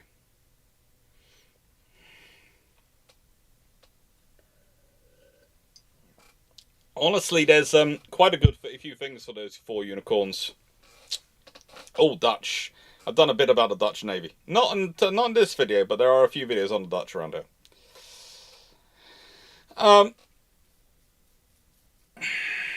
Broadly speaking, what again the Japanese are looking for, in a rather different way to the British, but they are looking for, is reliability of aircraft. It's one of the interesting things. The two island powers, Britain and Japan, both look for reliability of aircraft, but for different reasons. Britain looks for reliability of aircraft because they're going to be operating on the other side of the world from their industrial base. The other side of the world from their industrial base. The Japanese are looking for reliable aircraft because they want to maximize aircraft availability during those phases of operations. And it's because they want to keep everything as tightly controlled and informed as possible. Michael Cooch, that's what the poodle thinks it is. Don't ever tell him otherwise. It's because they want to keep those things as tightly controlled as possible. As tightly organized as possible. That is the reason why they have the command structure set up they do. And one of the reasons why they follow the policies they do in terms of the Japanese. It's really interesting when you're looking at command leadership, and I know I've touched on this. I touched on this in the Nagumo video, but there is going to be a video at some point, maybe this year, maybe next year, or another year. It's going to depend where I can find a decent book about the French ranks. I'm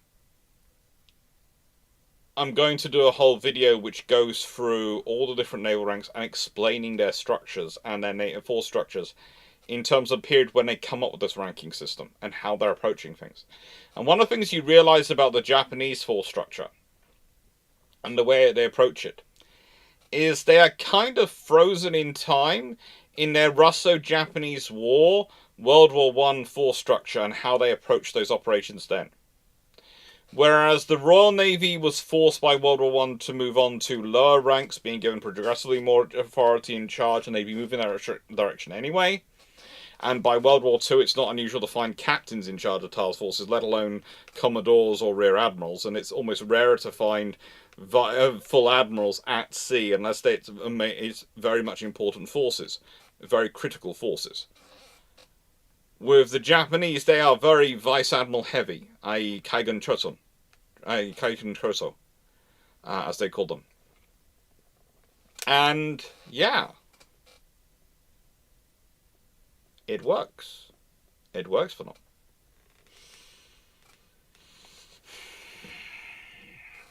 It's what they're planning around, because they are planning around this. It's a repeat of the Russo-Japanese War. Let's be honest, look for that and look at the Russo-Japanese War. Why they get so attracted to attrition? Because attrition works for them well in that war.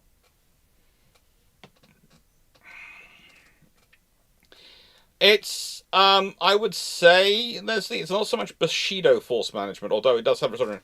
It's a fusion of Bushido and early 20th century naval doctrine or army doctrine in terms of their force management. So it's not... It's one of those things of... I've had this discussion with a fair number of historians who do specialize in this sort of area while doing the Year of Leadership. And the interesting conversation that came from was it's not pure Bushido, it is an adaptation. It's not pure German here army structure or Royal Navy structure. It's a fusion. It's very much a Japanese fusion. And this is one of the problems because people looking in from the outside in can see what they're familiar with and presume it's based on that. When it actually isn't. It's this fusion, this Japanese fusion, and it works for them. But it's like with the Dutch, the Rear Admiral is Sheriff by Night. You know, the Dutch Dutch rank for Rear Admiral translates as Sheriff by Night. When you translate it word for word in English, as I talked about when we're looking at the Japanese officer ranks, they are different. They still have the Bushido ranks to an extent, but they are adapted. But the important thing is what comes first, the Kaigen. Kaigen meaning naval. And in fact, you have the same ranks for the army and the navy, and yet the only differential is what comes in front. If it's Kaigen or it's the army one, well, that tells you a lot. Agreed, it's 1900 Bushido, not 1600 Bushido. I'd say it's 1900 Bushido adapted, fused with it. Again, not 1600 Bushido. You have to remember, the people who are the Bushido purists at the time are railing against it because they see too much foreign influence in the rank structure. And the people who are for all the foreign rank structure are railing against it because they see too much Bushido in it. And that's one of the interesting things.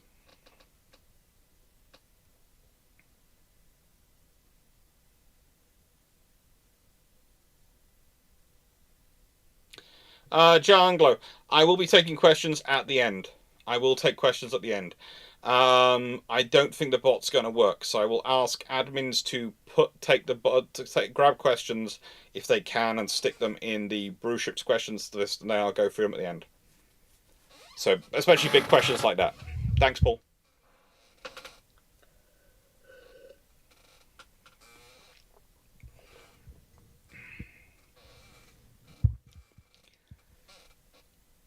Good Lord.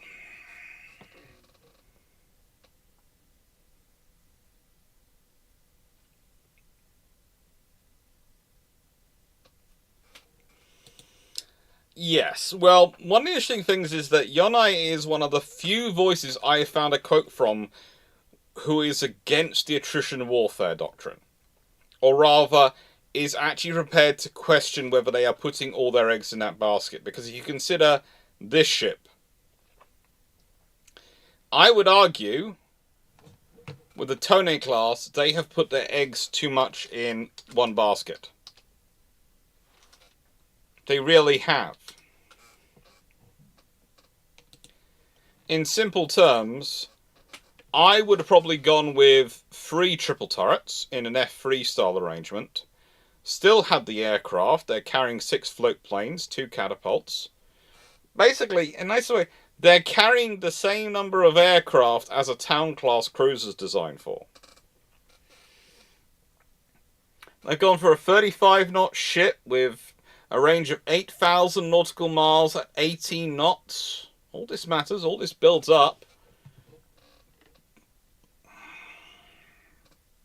They're 15,000 tons full loads, only 11,000 tons standard.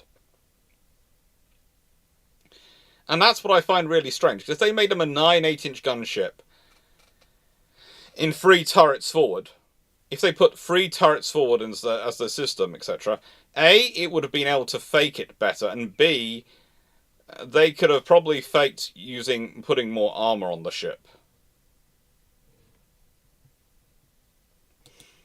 Yeah, Dan, to answer your question on XP, I think it's basically how many times you contribute to chat, whether you put heart things in or the other flower things that come up, etc., or super chats and super thanks and all those things. That's XP, and it builds up to something. I'm not sure what, but it does declare winners at certain points.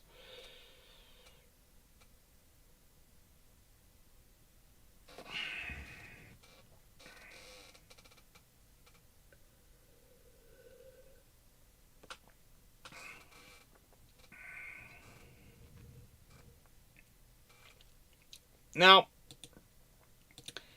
then we get to the Americans. And I would just like to put my hand up here and say, you have to remember the entire doctrine that defines the original cruisers they built after the Washington Naval Treaty is that they are scouting cruisers. Okay? Remember when I did this, the US Treaty Cruiser, and I did all the discussion on them? The amount of trouble I got into, because people were going, no, they've got 8-inch guns, they're heavy cruisers. No, they weren't. They were built before the London Treaty. They were not conceived as heavy cruisers. They were just 8-inch gun cruisers, which were orientated around scouting. Scouting. And that is why they have such weak armour. That is why they have 10 8-inch guns in that really weird arrangement with twinned and a triple higher up above, super firing over them, because of to try and keep the hull as narrow as possible. And that's why they put so much a premium on aircraft operations, because they are for scouting and reconnaissance.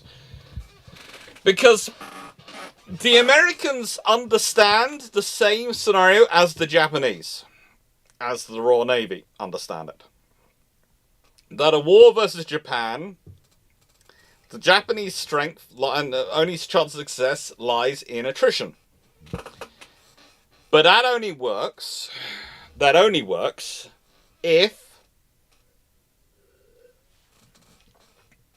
and this is the big if, that only works if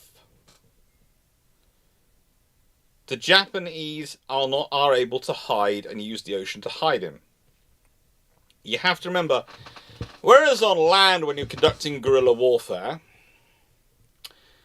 you can hide behind hills, you can hide in trees, you can use all the terrain to your advantage. At sea, the terrain is kind of below your sight. And yes, submarines can still hide in it. They can. But the trouble is for the submarines is that also if they go down too low in the terrain, then they have problems engaging up as well. They do. Believe it or not, if you go down deep enough and you end up on the bed deep enough, the actual position you're in underwater, if you're in a valley, etc., can affect your ability to hear long distance. So you might not detect your enemy ships until they're almost right over you.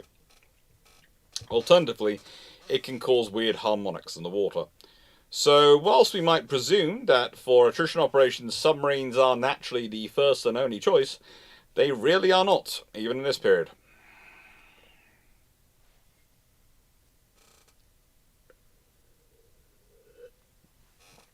Now, the other thing the Americans are obsessed with, and the Japanese to an extent, but the Americans even more so when it comes to their cruisers,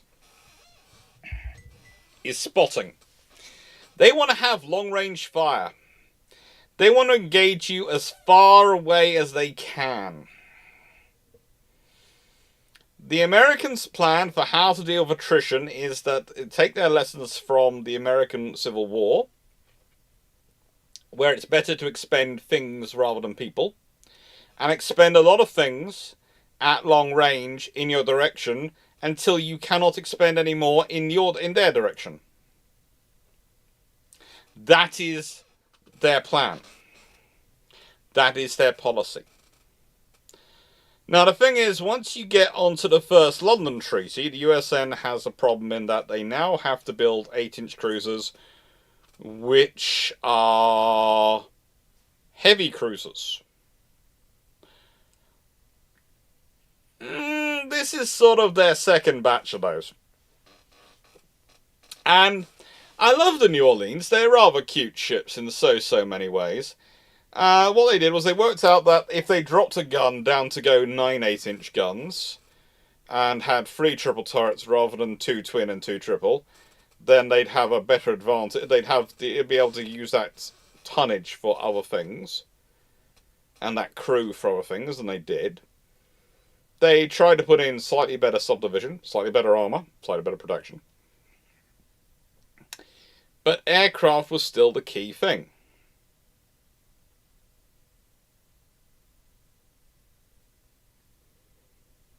Aircraft was still a key thing.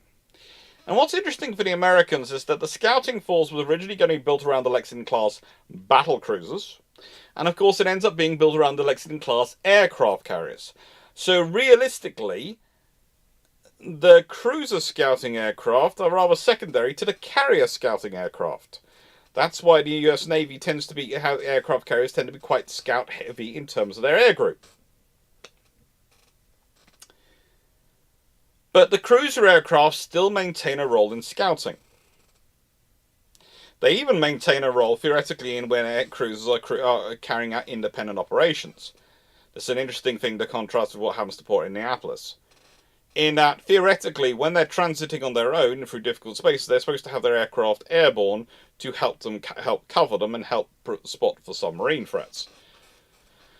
They really don't train that enough, and they really don't train with cruiser-based reconnaissance aircraft enough because they want to rely on the carriers.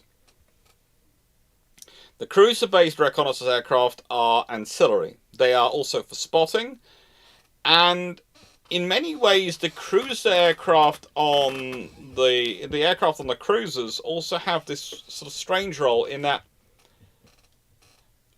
you could almost call them airborne early warning in a way, in that they sort of get launched when the carrier's already found the enemy and you're securing your area around you while your task groups, the carrier's launching its strikes.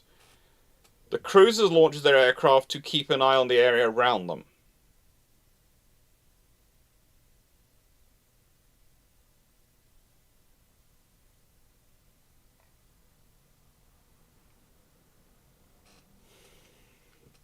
It works. Doesn't always work that well, but it works. It's their policy. It's their plan. Now, from that point, we get to the aircraft they have. And realistically, this is one of the reasons why you realize very quickly that it's lower priority for the Americans in some ways than other things. Because this was the Seagull, the Curtiss SOC Seagull, which was actually supposed to be replaced by the Seamew prior to World War II breaking out, realistically. And it wasn't, because the Seamew was that bad. The Seamew was that bad that the Seagull stays in post. Now, you might notice immediately the Seagull, hang on, that's got a tri-float arrangement. Didn't the Italian aircraft have interesting experience with that? It did. But the Seagull didn't. The Seagull was pretty much okay. It was not as fast as they'd like. It was not as aerodynamic as they'd like. But it was still a very useful aircraft throughout World War II. Whenever the cruisers needed to spot their fullest shot, when they needed to set up in some ways help them secure a perimeter around the task group or around their area, these were what were deployed. They are useful additions to it. They're useful, reach out and stretch. And that's what they're for.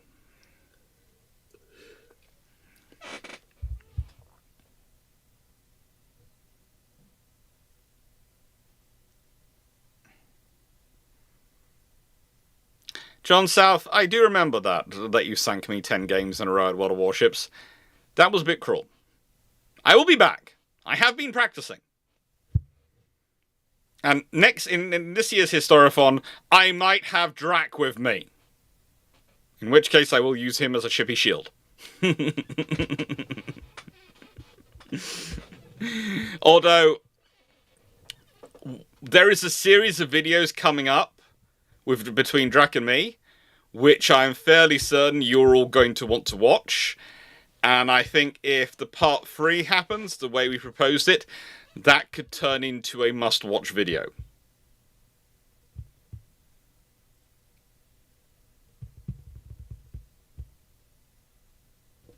Yeah, the Seamew was... Let's sort of say, the Seagull is cool. I would like to also put in... the US Navy has a tendency to have these underrated stalwarts which wander around. I would say another good example in their service is the Intruder, which never gets the love it deserves. Considering how capable, how friggin' useful the Intruder was, it deserves far more love than it got. Far, far more love.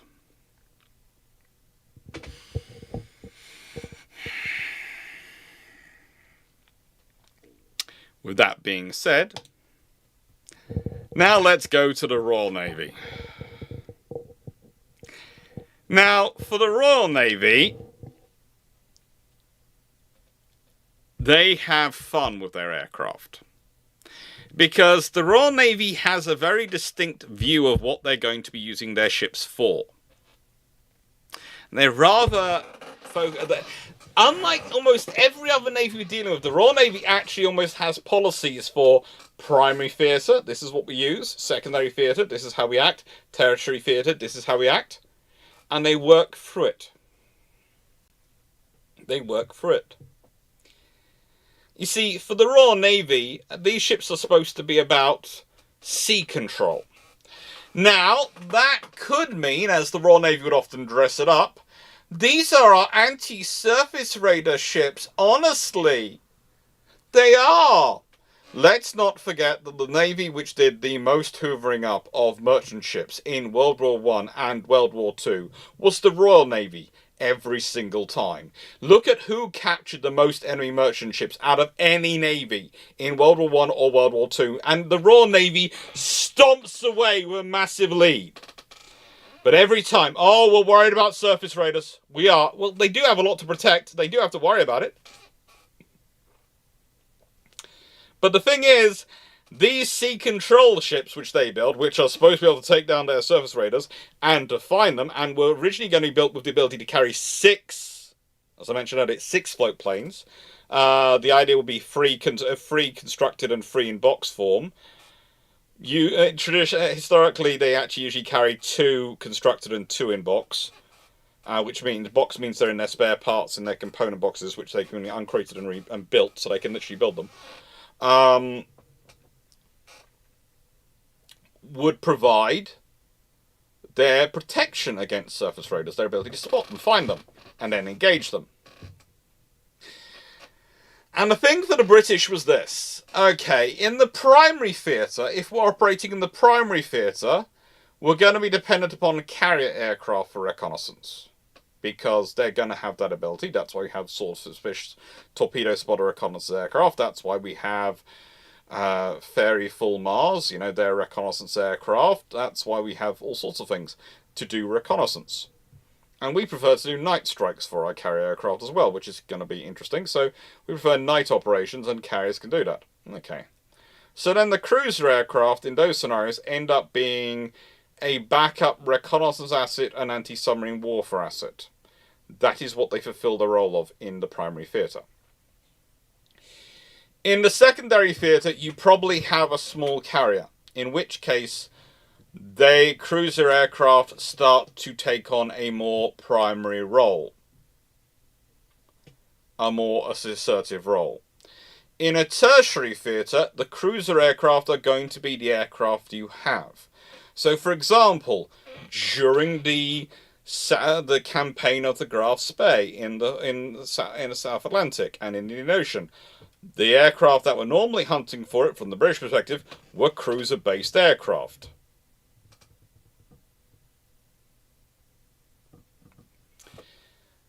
Now, the Royal Navy also goes a policy of, we want to build aircraft, we want systems that we can run on a shoestring.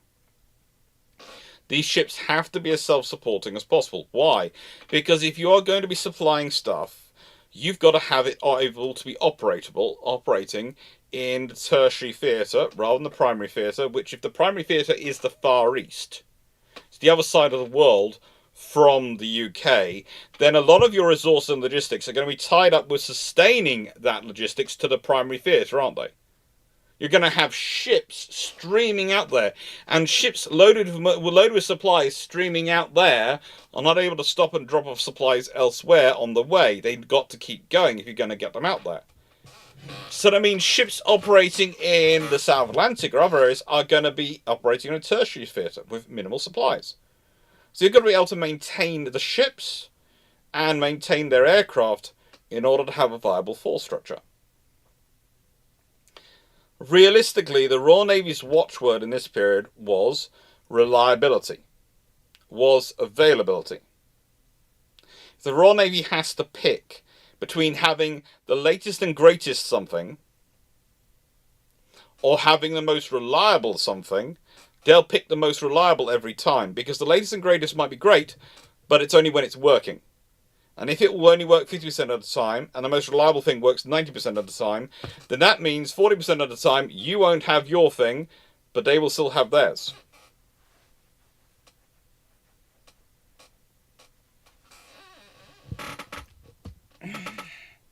And 10% of the time, you'll neither have things. But also, the other advantage the British usually find, if they go for the more reliable option, is they can usually afford more of them. And that is helpful. That is a useful thing to have, the ability to afford more of them. Trust me, I know this. I have seen my bank account lately. I don't know. Moving the final months before the house is sold and everything else is always a fun scenario, I've been told. Yeah.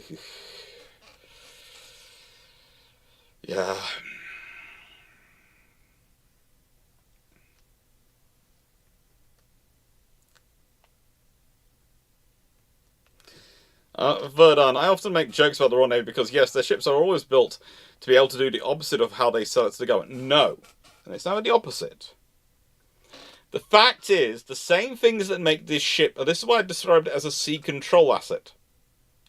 Because the same thing as being sea control means that you control the sea, which means you can both support and enable the protection of your own ships going through and deny passage to other ships, enemy ships going through. That's the basic thing of sea control. So they're being entirely honest. They are only just telling them, emphasizing half of the role function though. They're going, this is a sea control exercise. It will defend our ships and forces going through. How does it defend it? By being able to find the enemy and take them out. There you go. They never lie. They just maybe don't avoid elucidating the whole truth.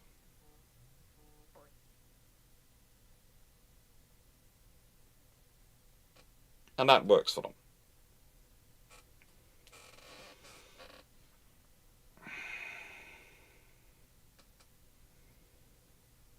Now, then we get on to the Supermarine Walrus. And this is the really interesting asset here. Okay, it's in service 1935 to 58. The Walrus is fun. The Walrus is a pusher biplane flying boat. It is. It can land in interesting seas. It can carry out search and rescue recovery. And it can provide you with a reliable operating aircraft almost the world over. It uses a Pegasus engine. Not the same horsepower as the Pegasus that goes into the Swordfish. It's actually a lower rated Pegasus than that. It is probably one of the most reliable aircraft in World War II. Go and look up their service rates if you want to have some fun. Go and look up their service availability rates. And also remember this. This is the only other aircraft built during World War II by Supermarine. And every time the Air Ministry tries to get it shut down so that Supermarine will concentrate solely on the Spitfire, the Navy is able to make a strong enough argument that they lose. They lose.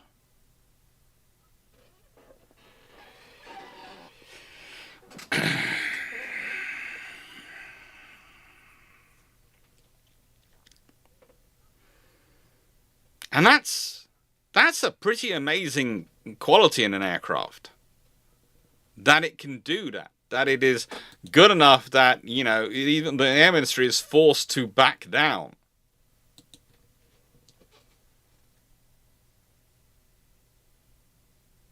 And it serves throughout the war. It can serve from aircraft carriers, it serves from cruisers. As time goes on, the Royal Navy do remove them from cruisers because, well, they usually remove them from cruisers going to operate areas where there's going to be a lot of fleets. Again, it's one of the interesting things is, here's the disturbing thing, okay? Speaking as someone who knows the Royal Navy doctrine, who's worked with the Royal Navy doctrine, who studied it in the 1920s and 30s, and naval aviation doctrine, how it applies. when I read papers about people saying that this is due to lessons learned in war, that the Royal Navy is now taking aircraft off their carriers, off their cruisers, etc., in terms of the wartime, and they're just concentrating on their carriers. I sit there and go, that's literally straight out of the Royal Navy doctrine from the 1930s. It's straight out of the doctrine. But the thing is, it's when they are removing them to add on, removing the catapults, and they're adding on, using the weight saved and space saved to add on extra AA firepower and other things in there. And people go, this is new. And I'm going, it's not really. It's a natural evolution of doctrine from, we now have A lot more carriers, and B, let's be honest, if we're not using that weight for aircraft on this operation, it's more useful to have these cruisers outfitted this way. And there are enough cruisers going around which retain the capability, because again, the Royal Navy has quite a large force of cruisers to draw from, enough cruisers that retain the capability that they can provide the presence in the tertiary and secondary theatres where they still use it.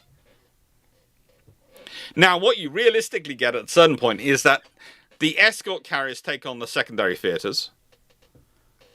The fleet carriers are in the primary theatre. And then now the cruisers with aviation capability are providing the aviation capability in the tertiary theatres. And you have that coming out as the scenario. And again, it makes sense. It really does. I will add, though, that this is also an aircraft which, like the Swordfish, was known to be repaired with, quite simply, bra wire. I.e. the underwire from bras. They would use it sometimes to repair their wing struts and various things. And they could do all sorts of other things with them. These were aircraft which were very easy to be maintained and repaired. This, as I understand it from this picture, this aircraft is actually receiving underway maintenance and repair as it's moving along in the water to try and see if they can fix it to get it back in the air.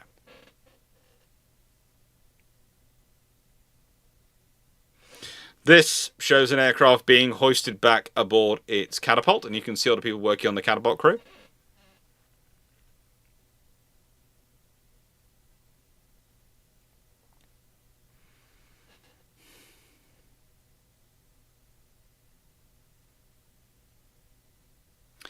Yeah, I do apologise about the ads. The ads are supposed to only come up every half hour, Chris Johnson. If they're coming up more so often than that, tell me. And I will argue with the settings in the various broadcasting systems heavily with them.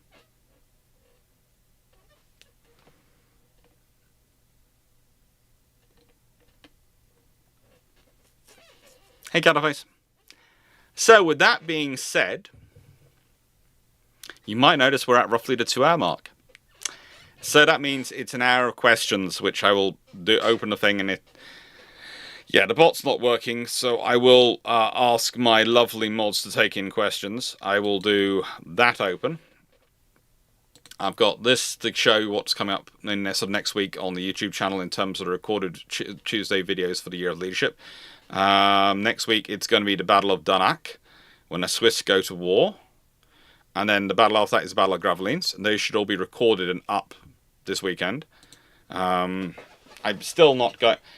Yeah, I'm having fun. If I'm at all in a sarcastic mood, I do apologise. A, I still haven't been paid by the company which was supposed to pay me, and B, the house sale still hasn't gone through yet, and so I don't know if I'm travelling back to close up the old house next week, or if it's going to be the week after. So, yeah, I do apologise if I'm a bit more sarcastic than normal. I'm going to grab some more Iron Brudo quickly.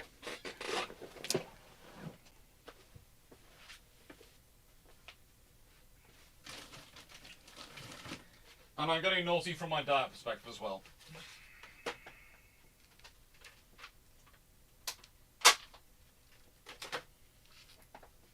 Oh, I'm going to treat myself to a Mr. Kipling cake. In my defence, I haven't had dinner. I just had lunch today and breakfast, so, you know, I can do it.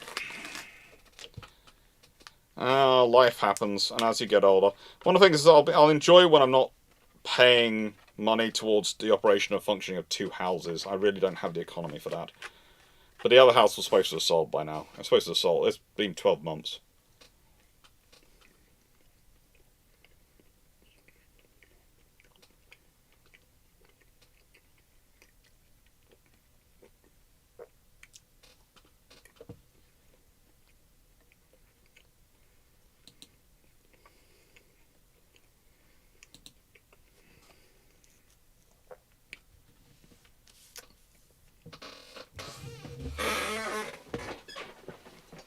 As the questions open up.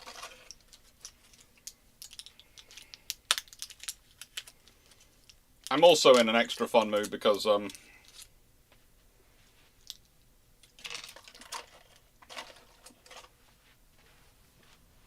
managed to hurt my ankle. So yeah, if I'm at all sarcastic, I do apologise. It happens occasionally.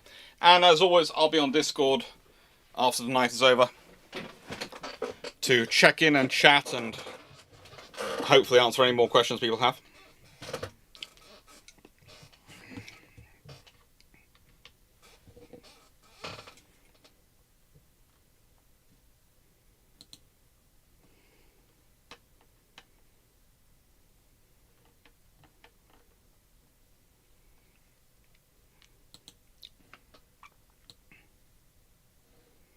Ba-ba-da-bum.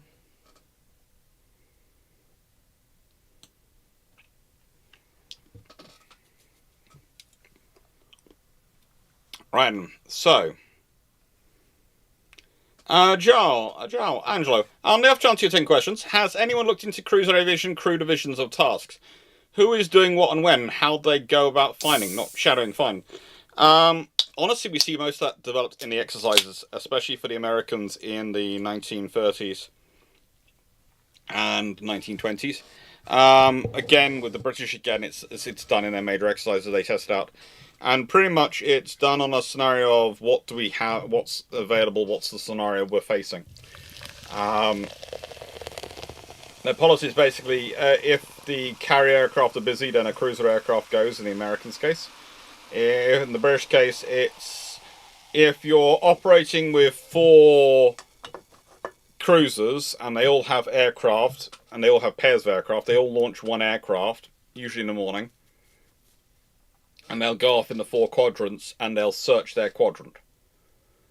And usually what they do is they go out and then they go clockwise.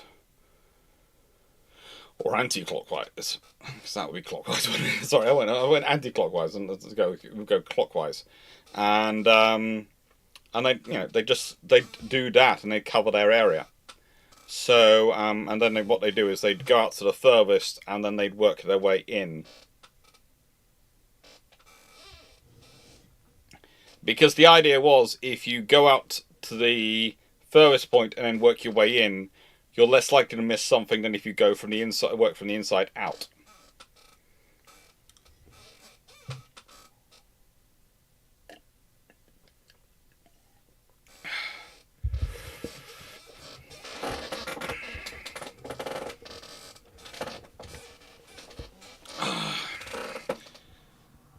Byron Newman, how do they get barbed wire while at sea? This is the question I never ask a Royal Navy sailor. A, how do they find barbed wire? B, why do they have so much barbed wire? I just don't.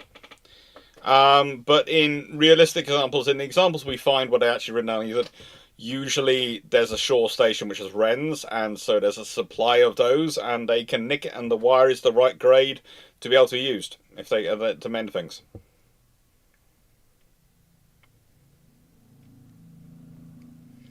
And there are also drag shows. And if anyone has ever seen some of the various ceremony imageries the Royal Navy have for various ceremonies in terms of crossing certain parts of the ocean and crossing the equator and all these things, you will know that the Royal Navy loves to dress up.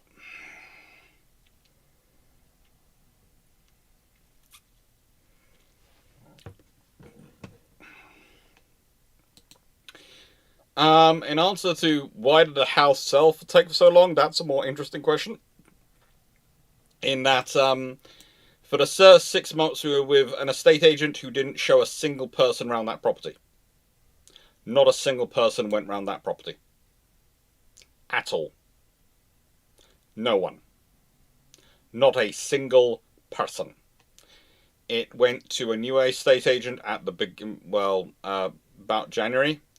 And literally there are people going around that property almost every weekend for a good few weeks. And it's been taken a while for the sale to actually go through and various things to be sorted out and finalised and all the surveys and things to be done and all that red tape to be done. But, you know, yeah. So that was the fun we had. We had a very, very interesting estate agent to begin with.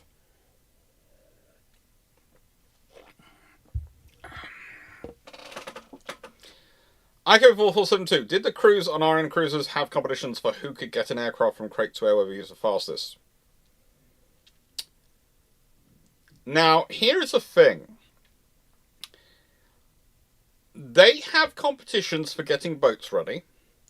They have competitions for rowing boats. They have competitions for all sorts of things. I have not found a record of such a competition in an official record, so I cannot say it's official. However, I do know that on the China station, HMS, I think it was Hermes, HMS Hermes held the record, or rather, at one point, which means there must have been a competition going on between the cruisers and the carrier over turning boxed aircraft. And that's the other thing. You have to remember, the British don't include boxed aircraft in their air group strength. It's often an interesting scenario with the Royal Navy. The British don't include boxed aircraft in their air group strength.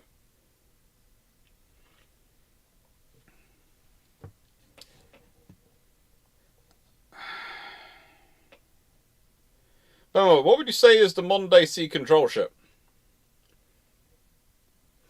Asking that question is a good way to watch a load of American officers cry. Anyone who knows anything about the USN and has heard anything about sea control ship will know what I mean by that point.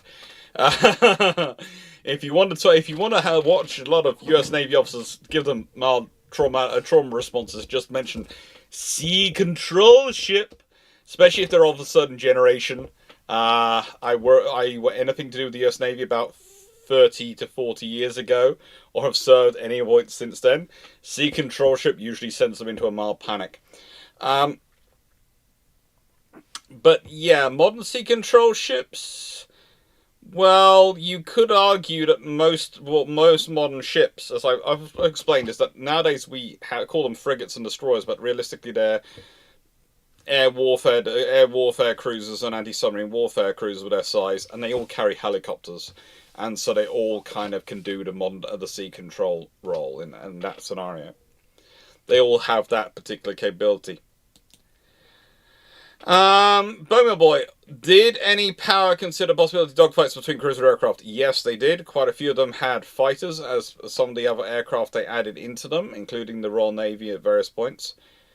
But the thing is, the realistic point is, if you are operating in the scenario the British were probably planning on using their cruisers in terms of not carrier aircraft but cruiser aircraft, where most people are going to use it, they were not going to be running into other cruiser aircraft. If they did, that was an extremely freaky experience. They might engage each other. They probably wouldn't, because neither of them are going to that maneuverable aircraft. They are out hunting for fleets. They're out hunting for enemy carrier groups. They're out hunting for enemy forces. Anna Dalasina, hello. Could HMS Unicorn have been repeated instead of the historical light fleet carriers? She basically is repeated as the light fleet carriers. Basically, what they do is they take out the components which make her a forward aviation support ship, i.e., the extra maintenance facilities and the extra things you have for that, and just go, this is a light fleet carrier, build. Literally, the design is copy, paste, cut.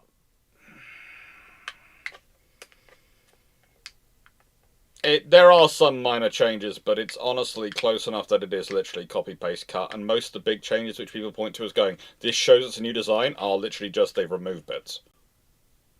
And that doesn't necessarily make any new design. Doesn't mean they have to do some recalculations in terms of the weight, etc., but that would be what you expect in that kind of process anyway. The British have basically used the whole forward aviation ship to build the model for a light fleet aircraft carrier. Jacob. Oh, I've answered that one. Yeah, it's just been a nightmare. It's been a nightmare. I don't want to go through moving house again. I really don't. In nicest way, I'm going to turn this into a lovely, lovely space at this annex, and if ever I do find someone to actually share my life with, they're either going to have to move in here and share it with me, or they're going to have a place that we can move into. I don't want to move house. I don't want to have to do all that again. I just want to live near here. This be my office and not have to move it. Just go, yeah, I'll just still use the office. I don't know. I don't care. I'm just not doing it again. I am not going through that paperwork again.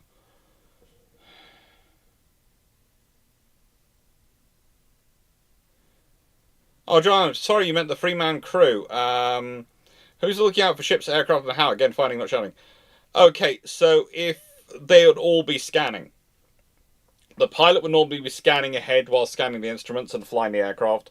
And usually the gunner, if they've got a tail air gunner, telegraphist air gunner, etc., they'll be scanning the rear. That's their main focus. And the observer will be looking everywhere and trying to be the extra pair of eyes. If you've got only two, then the observer's still looking everywhere. Okay? And the pilot's going to be putting... But pretty much, you always have to remember, the pilot pretty much has a defined role. They have to fly the aircraft. That's their purpose. The observer is usually also the navigator, is looking around whilst also navigating, so they're going to be putting those two things together. And... yeah. It's fun.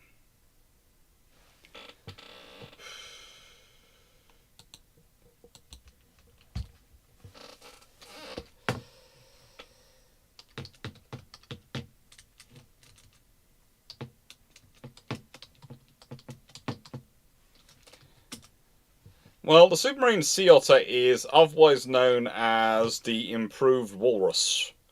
So, Matthew Keeling, yes, it is slightly better than the walrus. But it pretty much is the improved walrus, which has been given a better engine.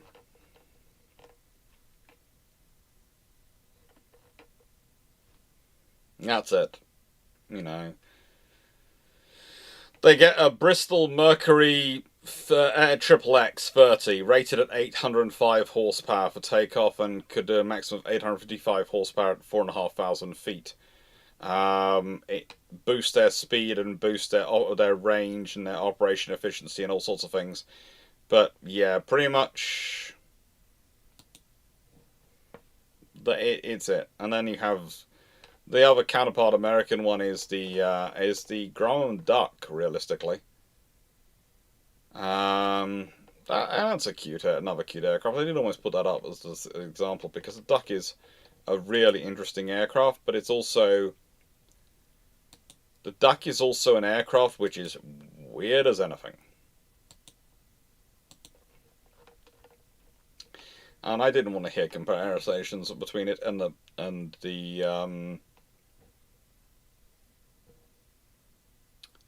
Hoche, realistically. Get questions in order. I'm doing questions, broadly speaking, in order. Broadly speaking, in order.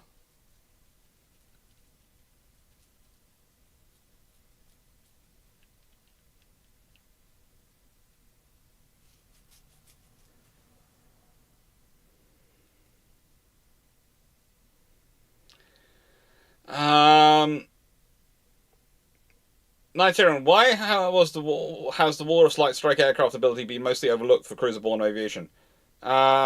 Because they did it occasionally. They used it occasionally, but it wasn't really a primary role for them. It was more, oh, we've got this as an option. That's cute. Shall we use it? If the opportunity comes up. It's like a lot of things. The British, the British like to have a lot of very flexible aircraft that they can do a lot of interesting things with, and a lot of flexible ships they can do interesting things with. They don't like to have things which are neatly defined purely into one role as a rule.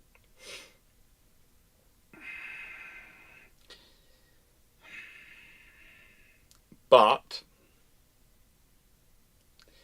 it does also sort of make sense to not sing about it too much, because the Royal Navy also didn't wanted, in a nicest way, they made such a defence of the Walrus and eventually the Sea Otter to come after it, that if they pointed out that they could do strike as well, there's a good argument that the RAF tries to limit their ability, or rather the Air Ministry, not the RAF, the Air Ministry tries to limit their access to strike aircraft.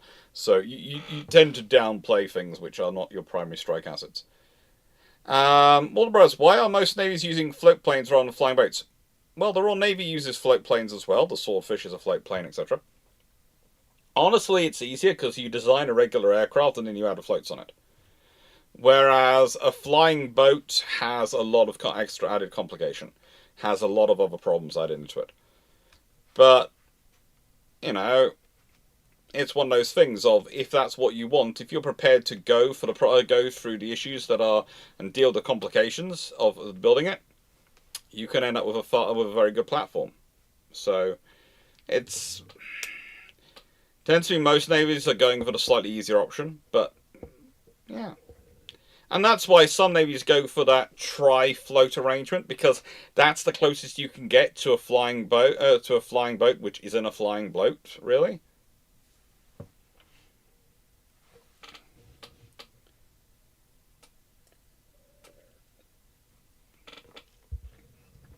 Jones, at what point is a cruiser too small for aviation facilities worthwhile? Did RDF systems push this limit out? Not really, and realistically, there were some destroyers which were fitted with aviation facilities. So you can, if you want to put them on them, you can find space. If you want to put them on them, you can find space. It's do you want them for them? It's sort of like the Royal Navy looked at the C-class and went, that's not really worthwhile us putting them on them, because frankly, we don't want to use them in a scenario where they're going to need them. But they still put them on the Arafusers. And originally, the Arafusers carried a Hawker Osprey, and then they got a Fairey Sea Fox. Now, for those who, I didn't bring up the Fairey Sea Fox, but that's because that's really quite a cute aircraft. And it was specifically designed for light cruisers and the small light cruisers. It was specifically designed, they got 66 of them, and you look at the list of what ships they're operating from. It's Emerald, Neptune, Orion, Ajax, Arethusa, Penelope, Pretoria, Castle, Asturias, and Atlantia. And it's actually sea foxes, Fairey Sea Foxes, which are being used by the Leanders hunting down the Grass Bay. And the Sea Fox is a cute little aircraft. It really is a cute little aircraft. It's got 4 hours and 50 minutes of endurance. It's got some limited capabilities to carry weapons and things. But realistically, it is a cute little aircraft. It is a cute little aircraft.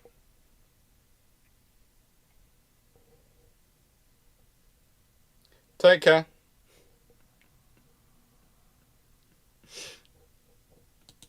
Hope to see you again, Chris Hansen. But the Fairey Sea Fox. Honestly, and I will say this about the Fairey Sea Fox, which is often forgotten, is that they carry a Napier Rapier engine. And that is so efficient, that little engine, that little H-pattern engine. That's one of the reasons why the Royal Navy goes to Napier to develop a 2,000 horsepower engine. Because the little Rapier is just such an efficient piece of engineering. But it's less than 400 horsepower.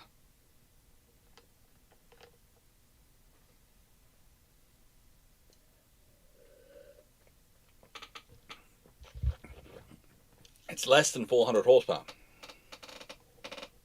It's cute though. It is cute.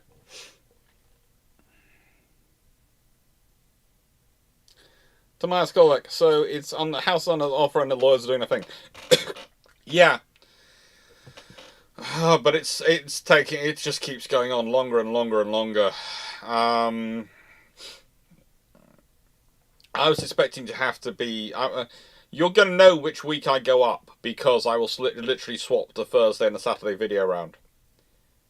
And I was expecting to go up last week, then this week, next week. Suppose I could still be told on Friday it's going to go through next week, and because I have to go up and take out all the security systems, all the stuff out there, you know, empty the last bits out of the house, make sure it's all fine to hand off to new owners. And yeah, it's just carrying on and on and on. And sort of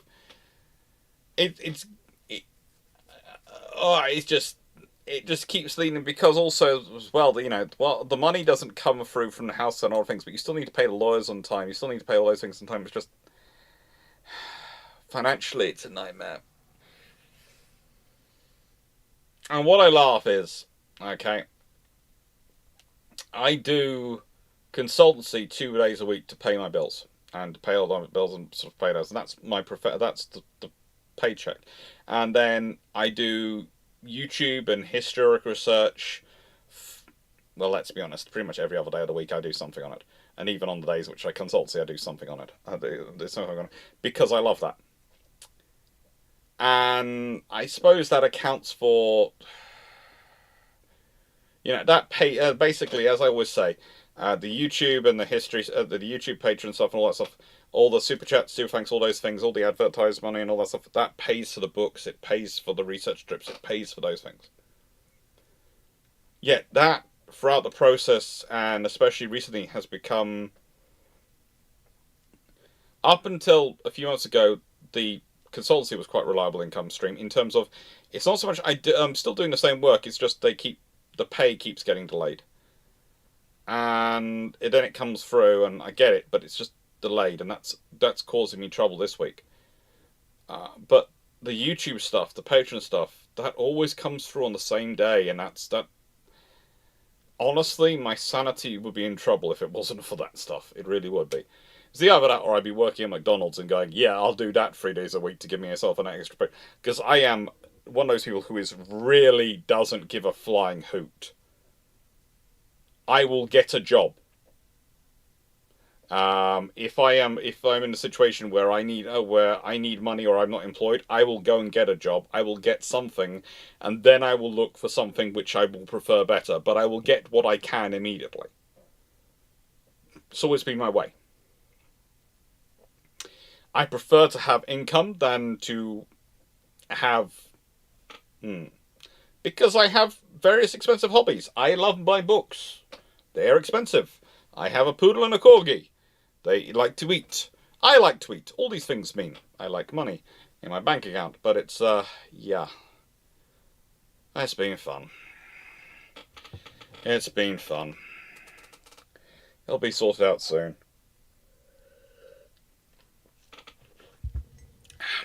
I'm going to say now. Were amphibians cross-deck between cruisers and carriers? Yes, quite regularly.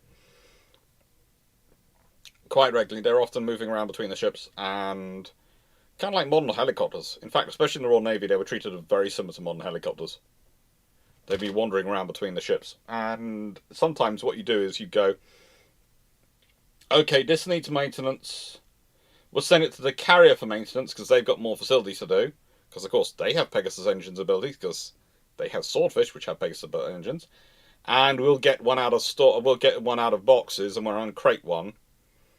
And then you'll end up with spare aircraft going around the air group, which are these spare amphibians wandering around, going to the. So when one needs heavy maintenance, it goes to the carrier, and another one flies out to operate for the cruiser.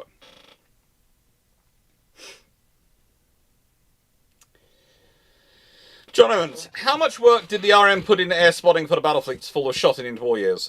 The Royal Navy kept up the capability,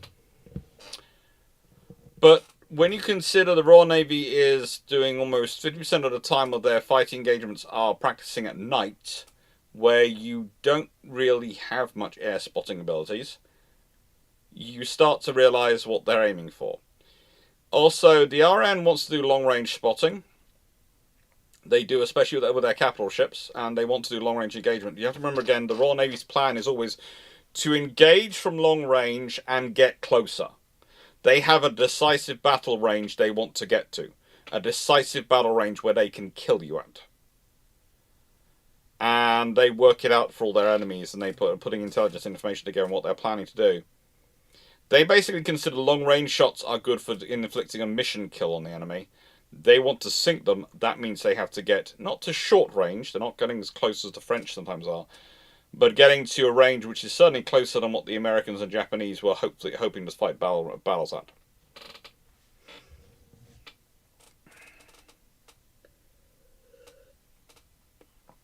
Good luck to you, John Evans. Glad you won the battle.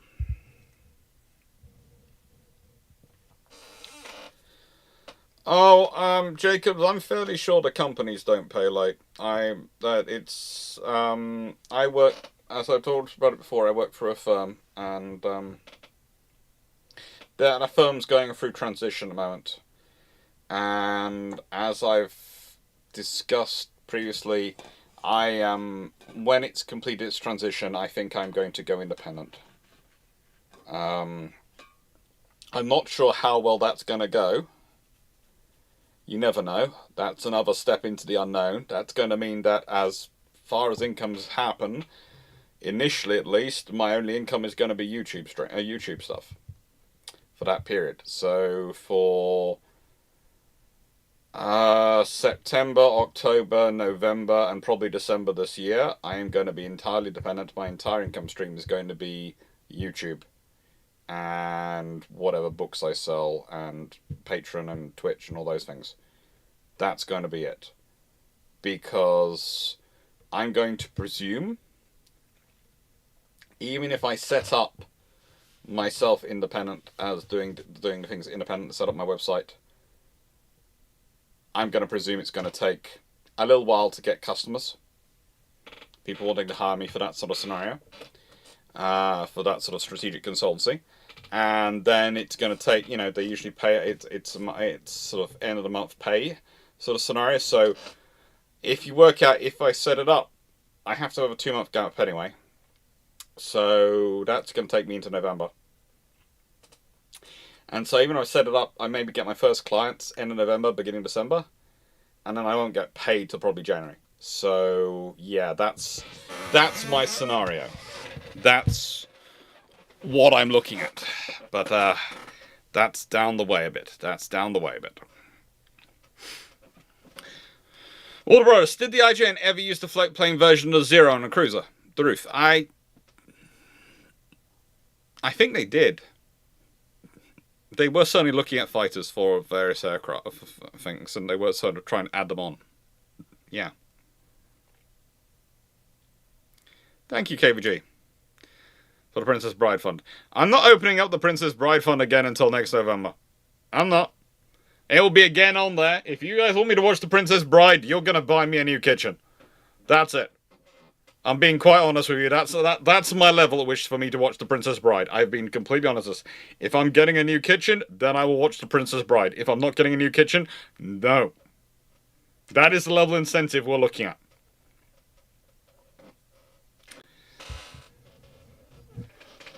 I will be nice. If it does happen to work out, they're getting a new kitchen, I will let you pick out the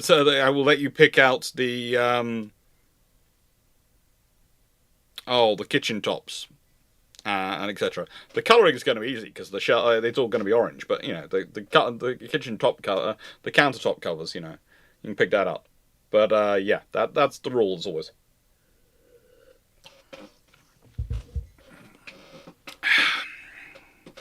Team Locker, challenge accepted. Yeah. John Evans, would the Saunders Roe have been a bit too big to use as a ship-carried aircraft? Not theoretically by that point. By the point it comes out, if you're looking at the plans and aircraft under design, it's a theoretical option. And actually, the Saunders Roe is an interesting aircraft. It really is.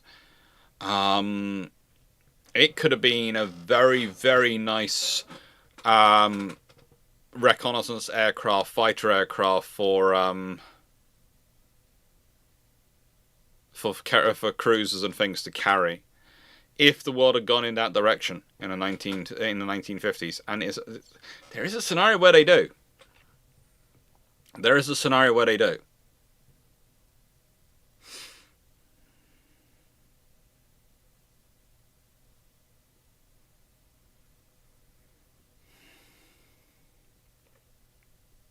Oh, good lord. Okay. You specifically, Franco, have asked about float planes. There are many float plane designs out there. There are many which should never reach the stage they got to. I'm fairly certain whoever had the idea of trying to produce a float plane Spitfire, despite the fact that the submarine air racers would certainly qualify a look along that lines as actually a float plane Spitfire, was on some absolute something interesting.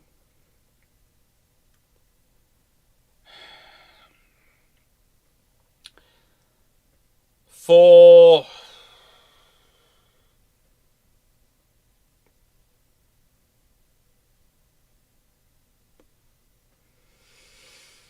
in terms of the best float plane design, a float plane design that never entered active use,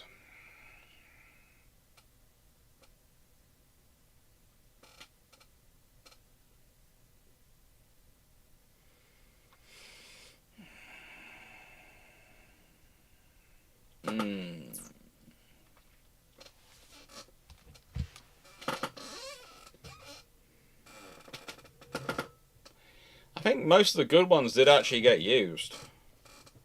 I'm trying to think of ones.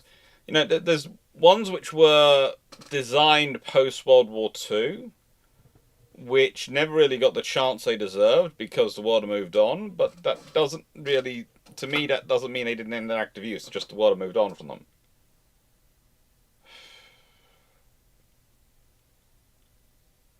But yeah, there are the thing about float planes is they are a sexy alternative. They're a sexy option, and so they do go for them.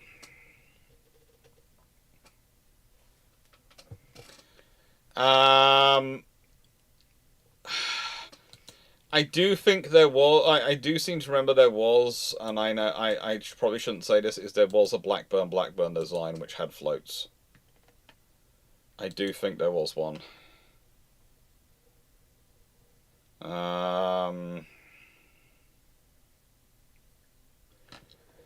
There were a lot of float plane aircraft designed. Remember, it's quite a standard thing, and especially for naval aircraft in this period and fleet air arm aircraft of any nation. The idea of turning them into having a float plane version of aircraft theoretically gives you options, and that's the thing you have to remember. It's kind of like it's a case of, oh, well, if we have a float plane variant of this aircraft, especially if the float plane variant is basically we take off the wheels or we attach floats onto the wheels. And that's what some of the float plane aircraft really are. They are literally the wheels mounts, and instead of the wheels being there, they have floats on them. You know,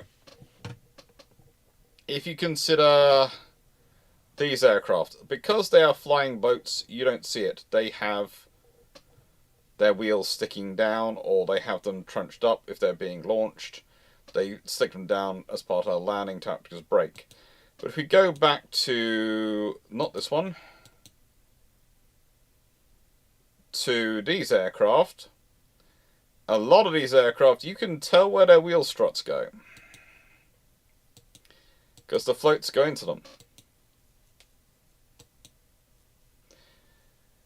Again, not the case here, although you can with one of them. Again, you can sort of tell where they would go. And with these aircraft, it is slightly more complicated, but again, traditionally, it could be quite easy. It could be literally, we've got the wheel struts, we'll stick a float on each of the wheel struts, and add in extra supports. And that's usually what they did.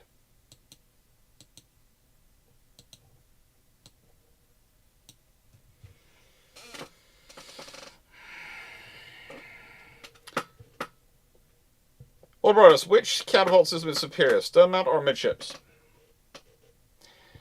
Midships theoretically offers you greater stability in a upward-downward motion C. I would say stern positioning with a firepower forward gives you a better delineation of area and scope for operation of aircraft. Plus, it gives you more flexible launching arrangements because you can fire aircraft off at multiple angles and they don't need to turn upon launch.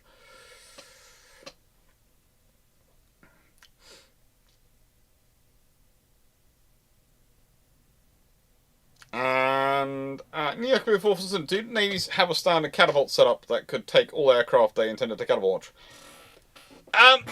Okay, so in theory they keep trying to develop this, but in practice aircraft keep growing heavier, and you have different generations of catapults. So what happens is that sometimes you have a scenario where you will see different cruisers will be carrying different aircraft, even though they're the same type of cruiser, because some of them have had their catapult upgraded to the newest catapult, which can take the heavier aircraft, and some of them have not.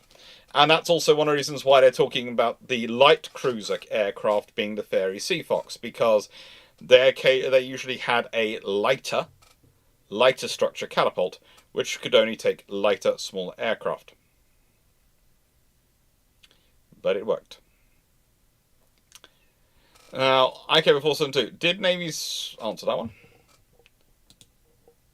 Answer that one. I think there's another question coming. Oh, Bomber. Did anyone consider producing a float plate variant of the Sacred Blackburn? I've answered that. Yes, they did. There were plans. I'll be back in a second. I just heard a knock on my door.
He has skills.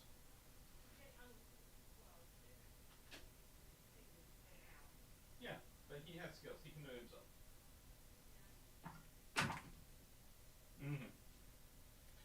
Oh.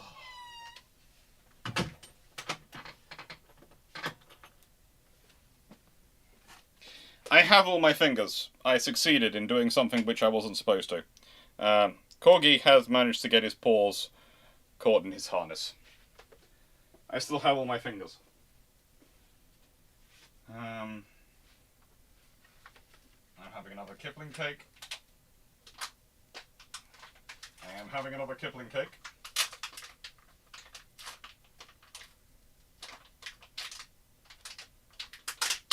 This is the first one which has done that. And I'm grabbing another iron brew. Which I probably shouldn't because I probably don't have enough iron brew left, but you know, frick it. Thank goodness YouTube comes through next week, I think. Right. So, what's the next question? Matthew Keeling. Would the Walrus have been a good aircraft for smaller countries like Greece to procure for maritime patrols? A lot of them did, actually. The submarine Walrus... It picks up it gets used by the Royal Navy, the Irish Air Corps, the Royal Air Force, and the Royal Australian Navy. But variations of the submarine Walrus and its various sisters, because you have to remember, the Walrus is also known as the Seagull 4.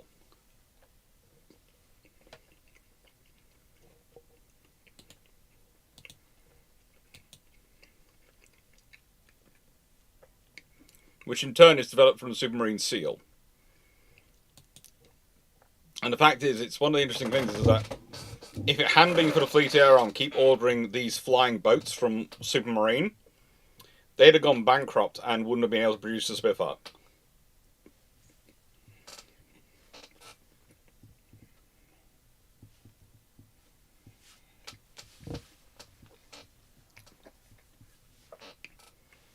If you want a proof of that one, go have a look at the record of Supermarine and look what they're actually selling in the 1920s and 30s before they get the Spitfire. They're all flying boats, primarily bought by the Fleet Air Arm.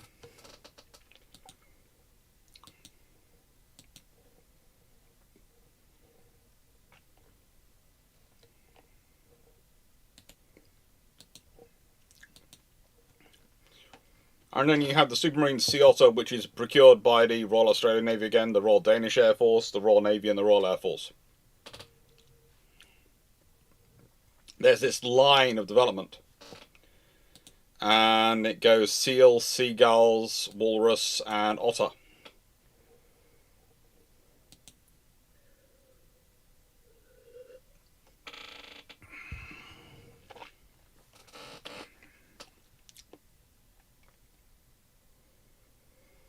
But could modifications necessary to turn aircraft into float plane be done by just adding floats, or did they need to rebalance it?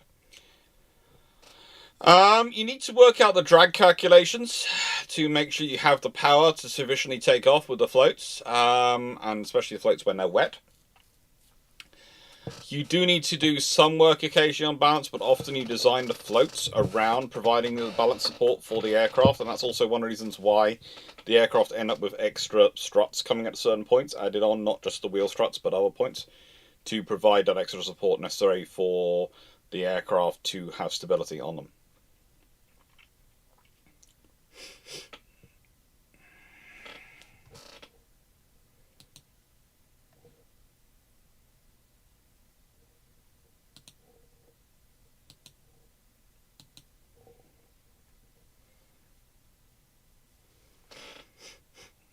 But it's a fun thing. They are fun.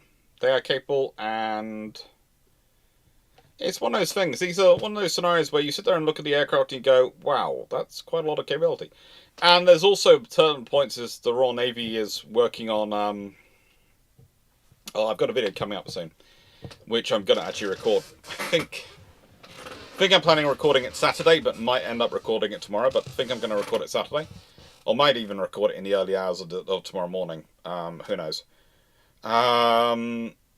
Which is about the drone program, the Queen Bee drones.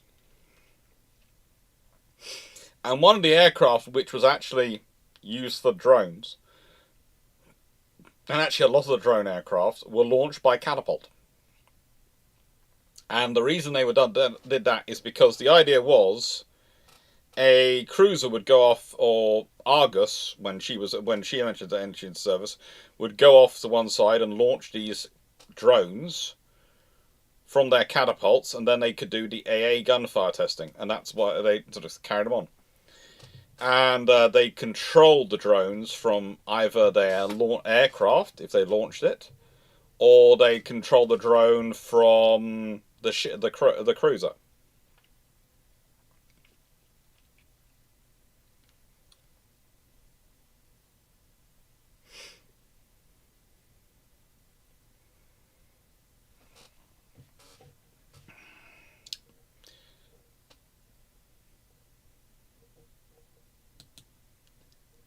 Knight 6831. So what will Submarine float mean if Submarine went bankrupt?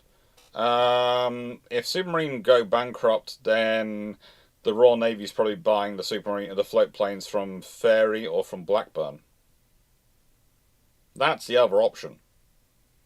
The Blackburn Seal, the various float plane variations, the Blackburn Shark, I mean, as the various versions the Blackburn produced on that, and the Fairey Swordfish are both float plane capable aircraft. And it's Fairey who produced the Sea Fox, so there are options out there. There are other options for the Royal Navy to go with, but if they do go with them, that means Submarine most likely goes bankrupt.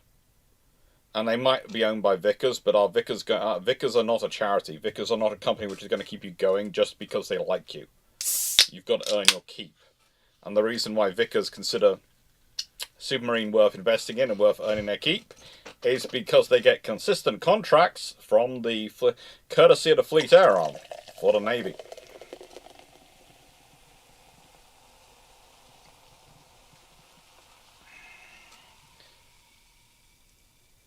Well, Rose, did battleships and cruisers have an aircraft homing system like the aircraft carriers?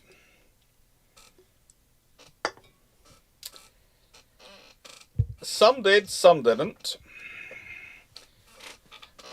Some would use their own radio transmissions. Some would have, well, they would give prepositions of this is our general course and heading. We're going to be roughly in this direction, and you'd have to work it out.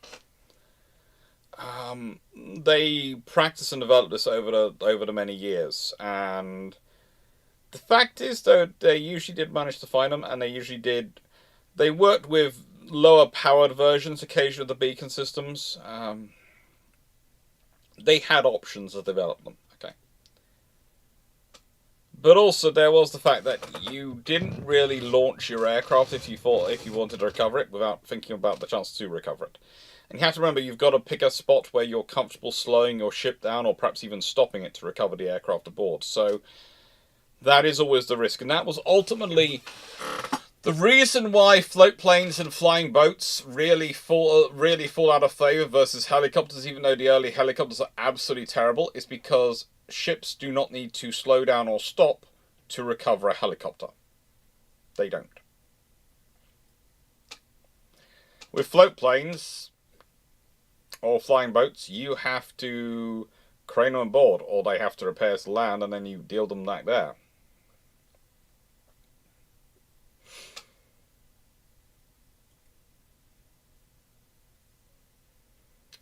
Now, IQ4472, could IJ and seaplane tenders such as Chateau's Ignition be considered very light aviation cruisers given their gun armament?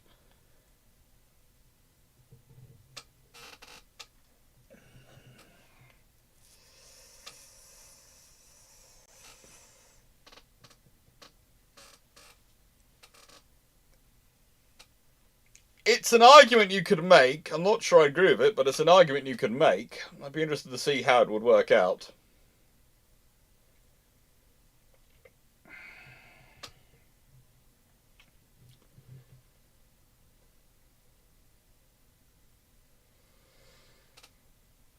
Will we see uncrewed float planes, flying boats for floating rotorcraft? Probably not. Again, you've got helicopter rotary assets, and in the end, it's easier to use rotary assets and recover rotary assets. There are other options. You don't need to use the float plane anymore. It's a very good option when you needed it, but once you're past it technologically, you don't need it. And let's be honest, there is a reason why the Royal Navy aircraft here is not just a flying boat, but is also a pusher aircraft. And the way it's designed, the way it's shaped, everything's to try and protect that engine from saltwater spray.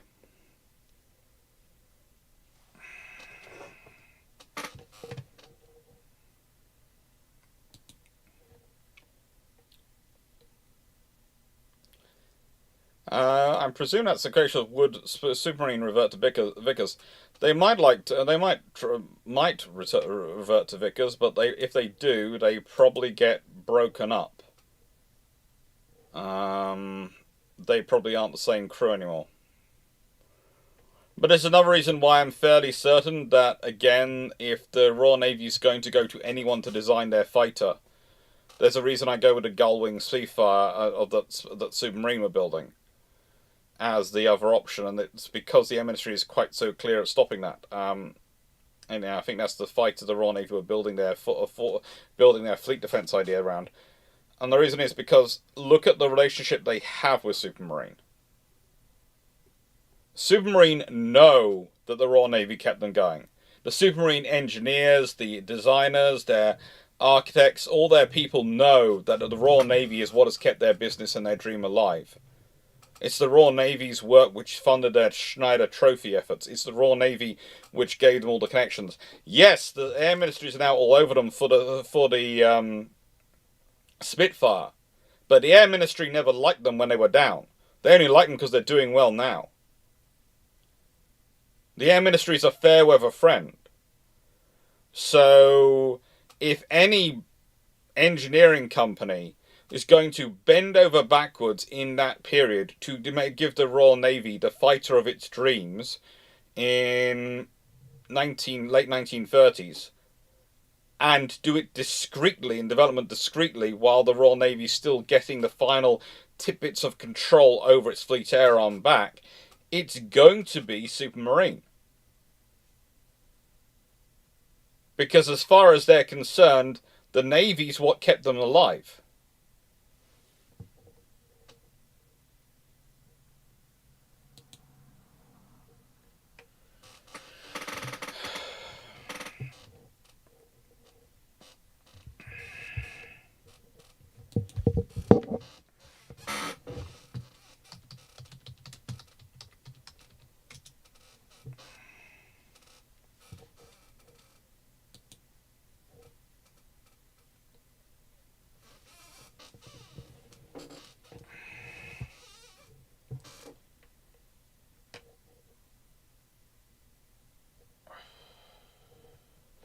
Now, with the Brody system, there was attempts on it, and the question is, was the Broding system ever used for cruisers?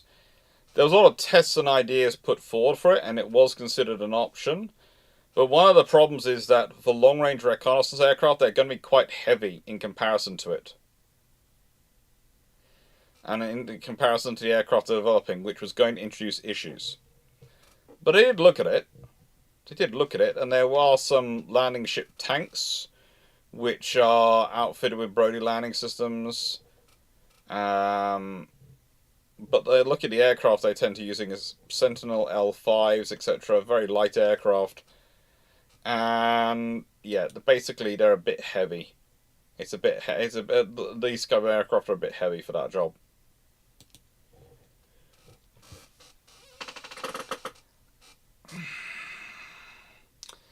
Ramal, how effective was the IJN cruiser or battleship-borne aviation at Midway and later at Leyte Gulf? It tried its best. It could have been better, but it was doing as well as it could. It was acting out of doctrine. The problem with it mostly at that point was the doctrine and the way they're being supported. You have the scenario that you have almost development of reconnaissance. The Japanese have gone all in on the cruiser. The Americans have gone all in on the carrier, realistically, for doing their reconnaissance work. And the Royal Navy, which have gone by theatre, a sort of a theatre level appropriate, what's their methodology depending on the theatre they're in approach. And realistically, when you're dealing with the kind of full fleet battle scenario that you're getting at Midway and to an extent Leyte Gulf, but more so at Coral Sea, you want a maximum reconnaissance aircraft launched out as quickly as possible. Which means probably you want a carrier running it. And this is some of the points where I point to what could the Japanese company have done with their light fleet carriers, things like the Hosho, etc., and the Ryujo.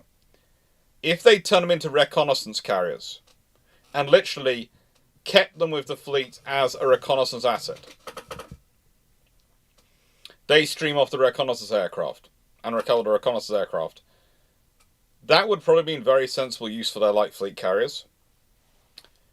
and it would have probably given them an advantage overall, because it would have made everything that much easier when it came to reconnaissance and when it came to launching and coordinating reconnaissance, rather than the way they were doing it. The way they were doing it makes sense if you're fighting a distributed battle of attrition. It really does make sense if you're fighting a distributed battle of attrition and you're coordinating everything at the Kaigan-Churchill level, i.e. the Vice Admiral level. But if you are trying to coordinate everything below that level, if you are trying to run a task force,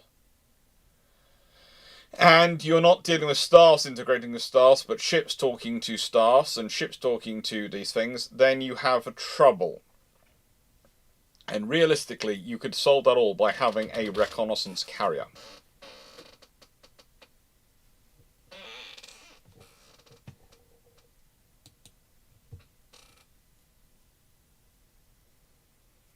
The USN did like to use their light carriers for scouts and ASW screen and fighter screen. Yes, they did. Because again, that made sense. It was useful. It was sensible. It was a viable option.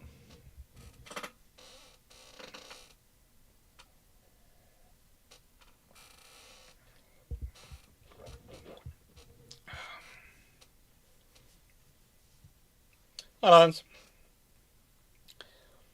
Right, it's roughly 3 hours, so I'm going to say last questions.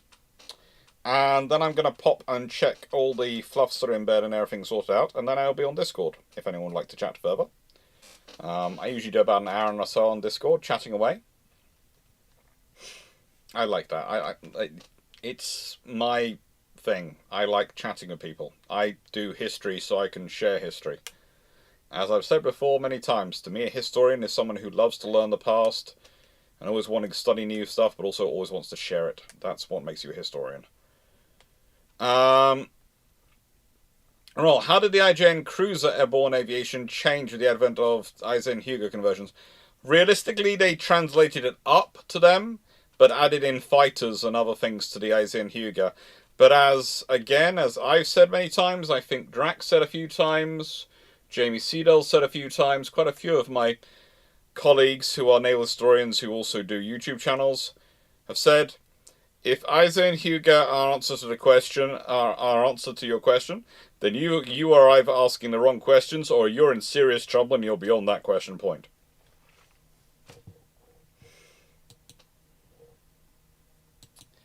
Because they are nothing good at that point.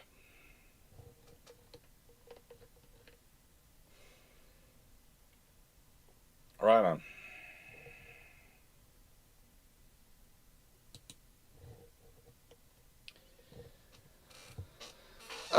So was the IJN putting 5.5 inch? Oh, roughly 5.5. That's something inch. On the mission, attempt to do an end run around the treaties, or was it just space on the front of the ship that had to be filled? Pretty much that. Pretty much space on the front of the ship which had to be filled. And it fitted with their overall doctrine and scenario. And you have to remember, if you're fighting a battle of attrition and then you're planning on having a decisive battle at the end, you're going to need every gun you can have left for that decisive battle. You're going to. Alright. Take care, everyone. Thank you for watching. Hope you enjoyed. And see you on Sunday for Brew Ships, and probably on Saturday night on Twitch for various other things, and a Sunday morning for various things on Twitch. I've been working on the pirate game, Burning Sea, quite a bit. I've also been working on Medieval 2 Total War, and I might start doing some streaming of Anno 1800 at some point, if I can get my economy working slightly better. I have to have a long sit down with Gareth the Brit and work that one out. Thank you very much, everyone, for your support, and thank you very much for liking, sharing, subscribing to the channel.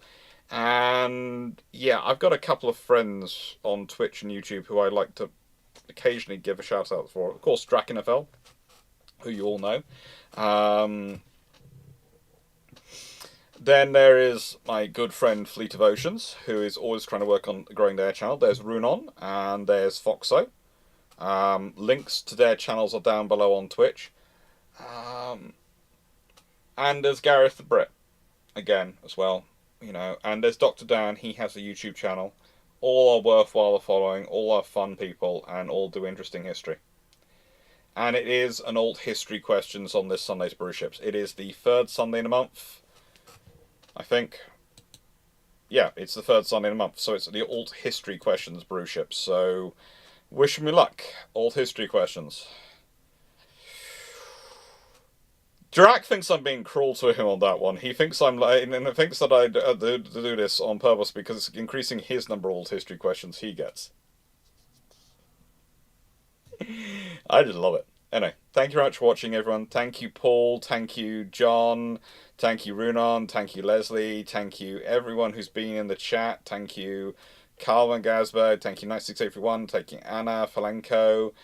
Thank you, Christensen. Thank you, John Shea. Thank you, I think I said Runon, but I can always say Runon again because she deserves it, because she does so much. Thank you to Gaming Templar and Malaga and all the others who've been joining us all over the place and chatting away. It's really, really nice and really, really kind of you to join us. Matthew Keeling, of course, and Jacob and Lyons and everyone, thank you. Thank you for being here. Tanif, thank you. Hope you enjoyed. Hope you found it interesting. And again, what we've got coming up next week? Next week we have the Battle of Darnick, and then the week after that we have the Battle of Gravelines, fighting the Armada. And then we have Geoffrey Hornby in August. Thank you, everyone. Take care. Have fun.